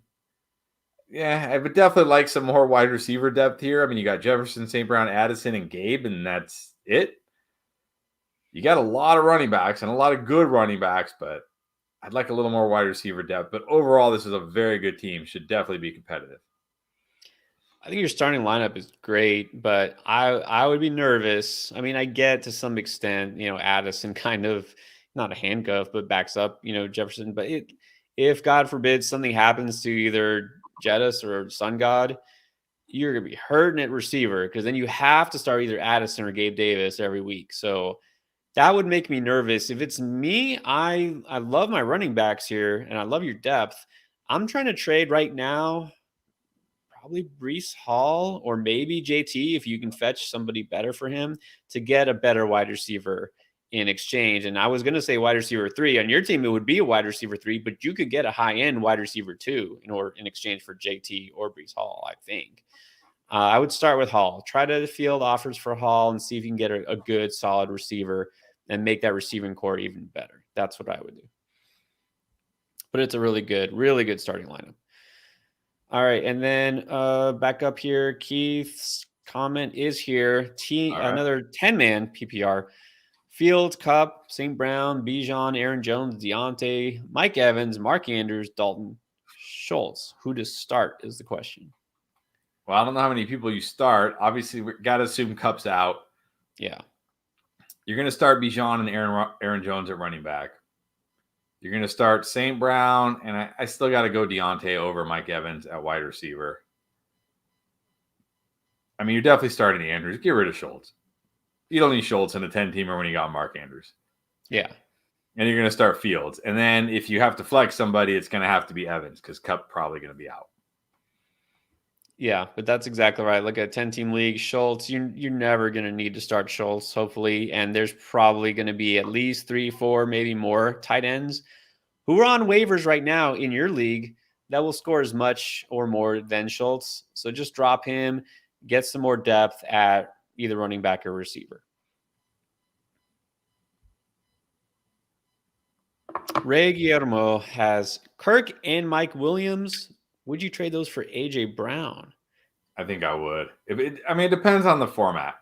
If you're in like a 3 wide receiver, 1 or 2 flex league where you need, you're giving up 2 good wide receivers to get 1 great wide receiver, that might not help you. But if you're in like a 2 wide receiver, 1 flex league where, you can just grab somebody off your bench to put in the flex over Kirk or Mike Williams, and now you're getting AJ Brown, I would do it. So assuming it's that type of league, yes. If it's a deeper league where you start 3, 4, 4 or more wide receivers, then no. This one's really close for me because, Williams and Kirk are guys you're pretty much starting every week. Neither of them are, really going to be a top 10 receiver, an elite, like a wide receiver 1 caliber, and AJ Brown is. So it's like that quality versus quantity. You always want to lean for quality, right? AJ Brown. It's risky because and you always have to prepare for the if AJ Brown goes down, you just lost 2 starting receivers for 1. And so you're putting a lot more eggs in one basket. So as long as you have the depth to kind of withstand this, then I think it's worth it. It's still worth getting that stud in AJ Brown. And then A. Zerby needs some help. Make me a believer in Madison or JK for my RB2. Well, that'll be easy. Well, I can't make you a believer in Madison. He's going up against a tough Bucks defense. Yeah, that's it. That's all I got. JK to me seems like easy. He's going up against arguably the worst run defense at home. Rookie quarterback. Look, you can't look at J.K. Dobbins' career in the NFL or even back in college when he ran for 2,000 yards at Ohio State and say, he's not talented. Like, you can look at Madison and clearly say he's not talented. He ran like a 4.68, wasn't a super productive running back in college, hasn't been super productive in the NFL. You can't say that about Dobbins. All you can say about Dobbins is he's always hurt. Okay, well, he's not hurt right now. So, and he's got this incredible matchup. Like, I don't, like, to me, Dobbins is like a smash this week. Like, how do you not start Dobbins this week? Yeah, that's exactly. You'd have to be talked out of starting J.K. Dobbins this week, and you shouldn't be. I mean, he's like a no doubter to me this week for sure. Yeah, this week, no doubter. And I think he'll much be a no doubter throughout the season. We'll see what happens. That's it. He just needs to stay healthy. He should be healthy.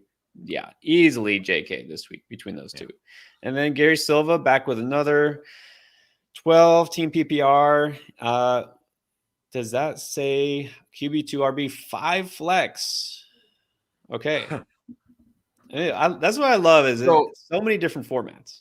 So you have 2 running backs and then just 5 flexes, like not even like 3 wide receivers, like just 5 flexes. Okay. Apparently. All right. Okay. So who do you start or who do you trade? Okay, I feel like we did this one already. We did this one already. The difference was last time he said 5 wide receivers. Now he's saying 5 flex. Oh, this does look the same, doesn't it? Yeah.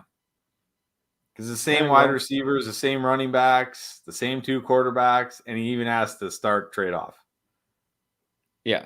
Yeah. So, I mean, if it was 5 flex instead of 5 receivers, would that change anything? No, I'm not flexing Jamal Williams or Javonte Williams over Evans. Well, the same thing goes. Trades. No, I don't. Yeah. I mean, no. I don't think much has changed here. So, all right, Gary, I hope that helps. I hope we clarified. But yeah, you're starting Evans this week along with those first 4 receivers. You should start Pierce and Mostert, and then you don't need Geno if you have Watson. Yeah. You don't. All right, just so you know, a few more minutes. We'll take some more. We are now officially, again, caught up on Super Chats. We'll answer a couple more questions, but then we'll be off. So let's say 5 more minutes. Get your last minute start, sit questions in, your trade questions. This is a good time for me to stop and remind you that if you like best ball drafts, you have a few days left to get in them. Best Ball Mania 4 for Underdog still going on. You can get in there or do a couple of their smaller ones. Weekly Winners is going on. Very different format, something new they tried this year. It's really fun.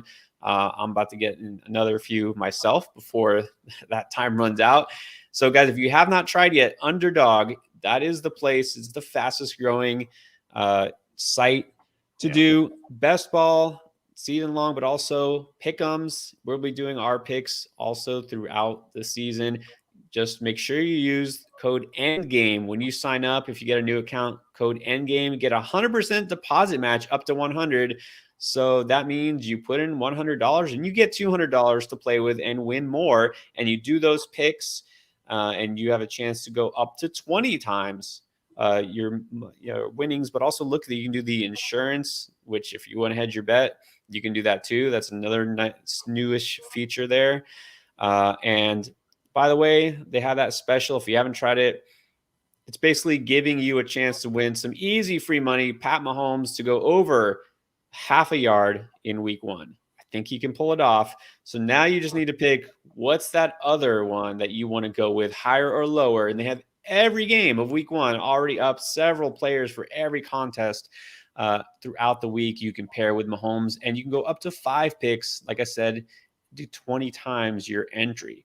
So it's up to you. But again, this is the place to go. So if you haven't tried Underdog, you don't have to put in $100. You can go just make an account, put in $10, get 20 out of it, see what happens, and make your entry there. Put that first $10 on Mahomes, combine it with some other player you like, and then go from there. So again, underdog, check it out. We have that link also in the description, and I highly recommend it. So we do have a couple more super chats. Let's get those going right now while we finish out. Asian Artifacts has a 12-man full PPR team. T-Law, Bijan, Brees Hall, and Dobbins. Warren, is that Rashawn Johnson? I like that pick. I think so. Rashawn Johnson. The Sun God, Ridley, Dotson, Cooks, Rondale Moore, Quentin Johnson, Mark Andrews. I like this team. Yeah, I like this team a lot. You got a good quarterback. You got a great tight end. You got Bijan. You got Dobbins as your RB2. Maybe Brees will come around second half of the season. You got Sun God, Ridley, Dotson, Brandon Cooks. I mean, Rondale Moore might not do a whole lot, but if Kyler Murray does come back, he could have some value. And you got Johnston on your bench as like maybe a second half stash. I like this team a lot. Definitely like this team. I think it's a very solid team. And like initially I was like, Brees Hall is your RB2, but really he could just like your RB3 because you have Dobbins. So I think this is a very good squad. Yeah, I don't love Rondale Moore either, but whatever. You can always drop and pick up somebody else. And you got Mark Andrews, which makes a lot more sense looking at your receiver core. It's a very good team. I don't think I would change anything right now. I think you're good. I don't think you need to make any moves at the moment. And then almost missed this one. Danny Morales, what do you think? What can I do to make this team better? Also 12-team PPR. Allen, Walker, Sanders, Jetta, St. Brown, Kincaid, Ayuk, P. Ryan, Zay, Dion, guess Dion Jackson. Is that Curtis Samuel? Probably based on where I see him ranked. And then Laporta. 2 rookie tight ends as your only tight ends. I mean, that jumps out to me like, who else is on? Is Tyler Higbee on waiver wire? I'd much rather start Tyler Higbee this week, especially if Kupp is out. You can drop, if you want to hold on to Kincaid, you can drop Laporta and pick up Higbee, but I would drop both of them and pick up Higbee, to be honest.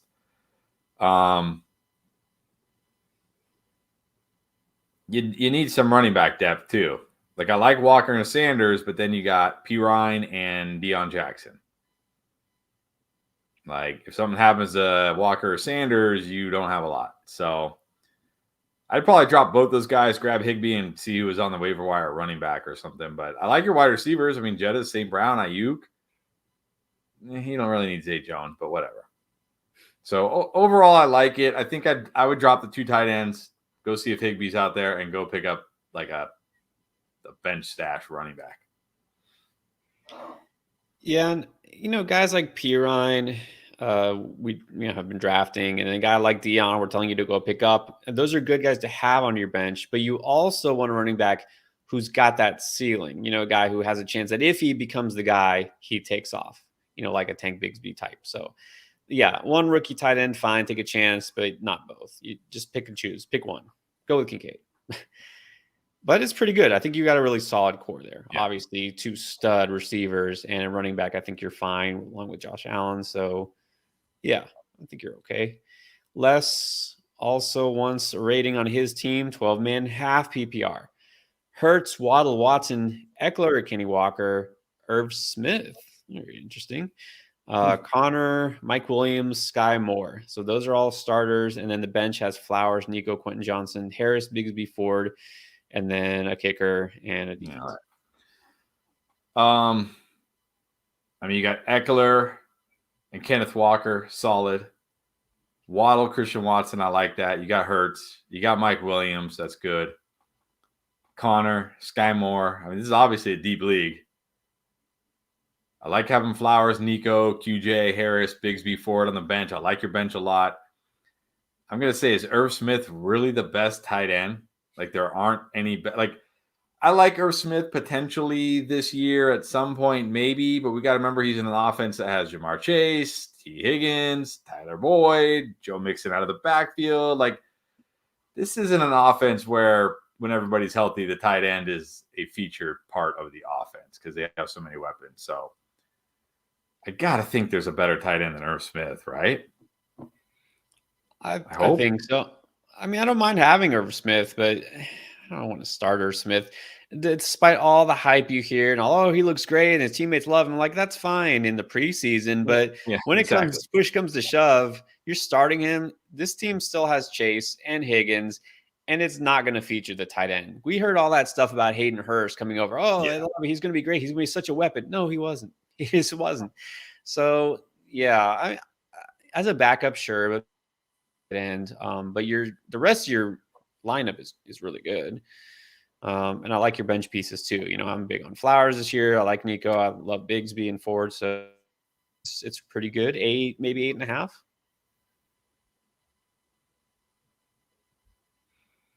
Isaac, back for more. Thoughts on Damian Pierce and Monty? I like Pierce a lot. I assume you're talking for the season. I like Pierce a lot this season. It does seem like he's going to have that third down role, which is huge because he didn't have that last year because somehow they decided Rex Burkhead should be the third down back. And look, he was a good pass catcher in college. He can catch passes. He's not a plotter. So I like Pierce a lot this year. I also like Monty. I don't know if I'm as high on him as a lot of people. I do worry that, Gibbs is a very explosive runner, a very good runner out in space. So I do wonder if Monty's more like the between the tackles, short yardage, goal line guy, which has value. It certainly has value. I'm not saying he doesn't have value, but I think Monty might be a little more frustrating this year, whereas Pierce, I think, will be consistently good. Yeah, that's exactly what I was thinking. Pierce, out of all the running backs, if you can predict anything, I feel like there's no running back that I feel more solidly will finish kind of right where he was drafted. Like his ceiling is not significantly higher than what we think it is, and his floor is really not much lower. I think he's going to be basically kind of right there, like a rock solid, kind of mid to low end RB2, which is fine, right? If you waited on running back. So I like him. And then Monty, I think, is going a little under the radar a little bit because he was been so overshadowed by Gibbs. Now, that said, he's not going to be the feature back there. How many guys are? I mean, obviously, you're not drafting him that way. So, all right. And then let's finish here. A couple of regulars. Quick one. We have slightly certified. I said that right. What do you do with DPJ in a 10-man dynasty? I think in Dynasty, you hold him. I mean, obviously, if you could trade him and get something decent, maybe you can get like a second for him. Probably not. But if you can, do it. But chances are you just got to hold him and hope that he does something halfway decent this year. And then maybe you can move him mid-season or something. Like, I'm not dropping him. I don't think you can drop him. You're not dropping him? No, are you? I was going to say, I don't know how deep the benches are here. Like, who would you maybe pick up? But in a 10-man league, I don't think you need to hold him because, I mean, Cooper's there now. They got Elijah Moore. Now they drafted Cedric Tillman. He might fall to 4th on the depth chart before long. So I don't feel like he's a must hold. But, of course, only drop if there's a player actually worth picking up in his place. And then our full circle moment. We've been on for 3 hours, longer than expected. CR said he asked this in the very first minute of the stream, so let's finally answer it. 3 receiver, 1 flex, half PPR. Start 2. Brandon Cooks, Cortland Sutton, Hollywood Brown, or Raheem Mostert. Start 2 of those guys. I'm going to say Mostert is the one I feel the best about out of this bunch. I'm going to go with Sutton with Judy out. I know it's the Broncos and it's hard to trust them, but it's the Raiders. It's such a good matchup. Probably not going to have Jerry Judy. Not worried about Marvin Mims coming out of the gate, getting a huge target share. I do like Brandon Cooks, but also I'm going Sutton and Mostert. You don't really like Brandon Cooks. Come on.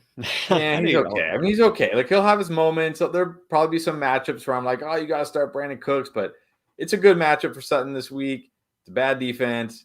Probably no Judy. I think I'm going Sutton and Mostert. Yeah, I'm not starting Hollywood with Dobbs at QB. I think Mostert is solid. I do like Brandon Cooks this year, and I like drafting him where I got him. But I'll go Sutton too because it's the Raiders. And if Judy's out, I'm assuming Judy doesn't play. I mean, I don't see how he would play. So assuming Judy doesn't play, yeah, I'll go Sutton too. I like Cooks, but we'll see. It might not be a great spot for him. And I lied because there was a super chat I almost missed. Don't worry. Act the Fools. Okay. Name. 12-team PPR had the 7th pick. Watson, Devontae, D-Hop, Bijan, Gibbs, Njoku, Deion Jackson, Dalvin Cook, OBJ, Hunt, Mims, Tony, Ross. Okay, well, now he's asking who to flex. Don't know exactly your lineup format here, but let's try to cobble together a lineup.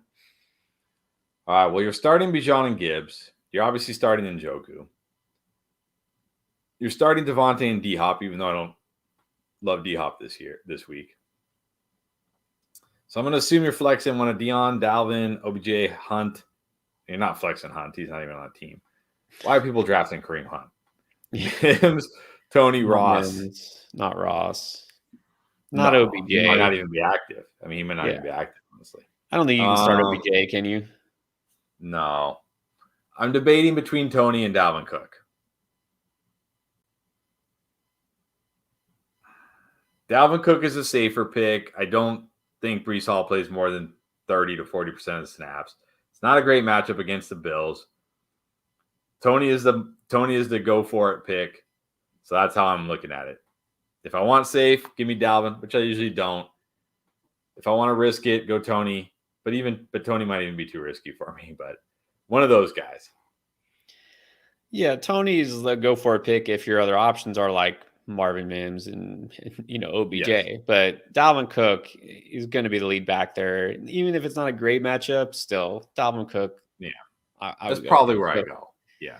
Probably Watson, Devontae, D-Hop, Bijan, Gibbs, Njoku. Yeah, those guys are in your starting lineup. And if you're only picking one flex, I think among those guys, it's Cook. If you need another one, then is it Tony over Deion Jackson?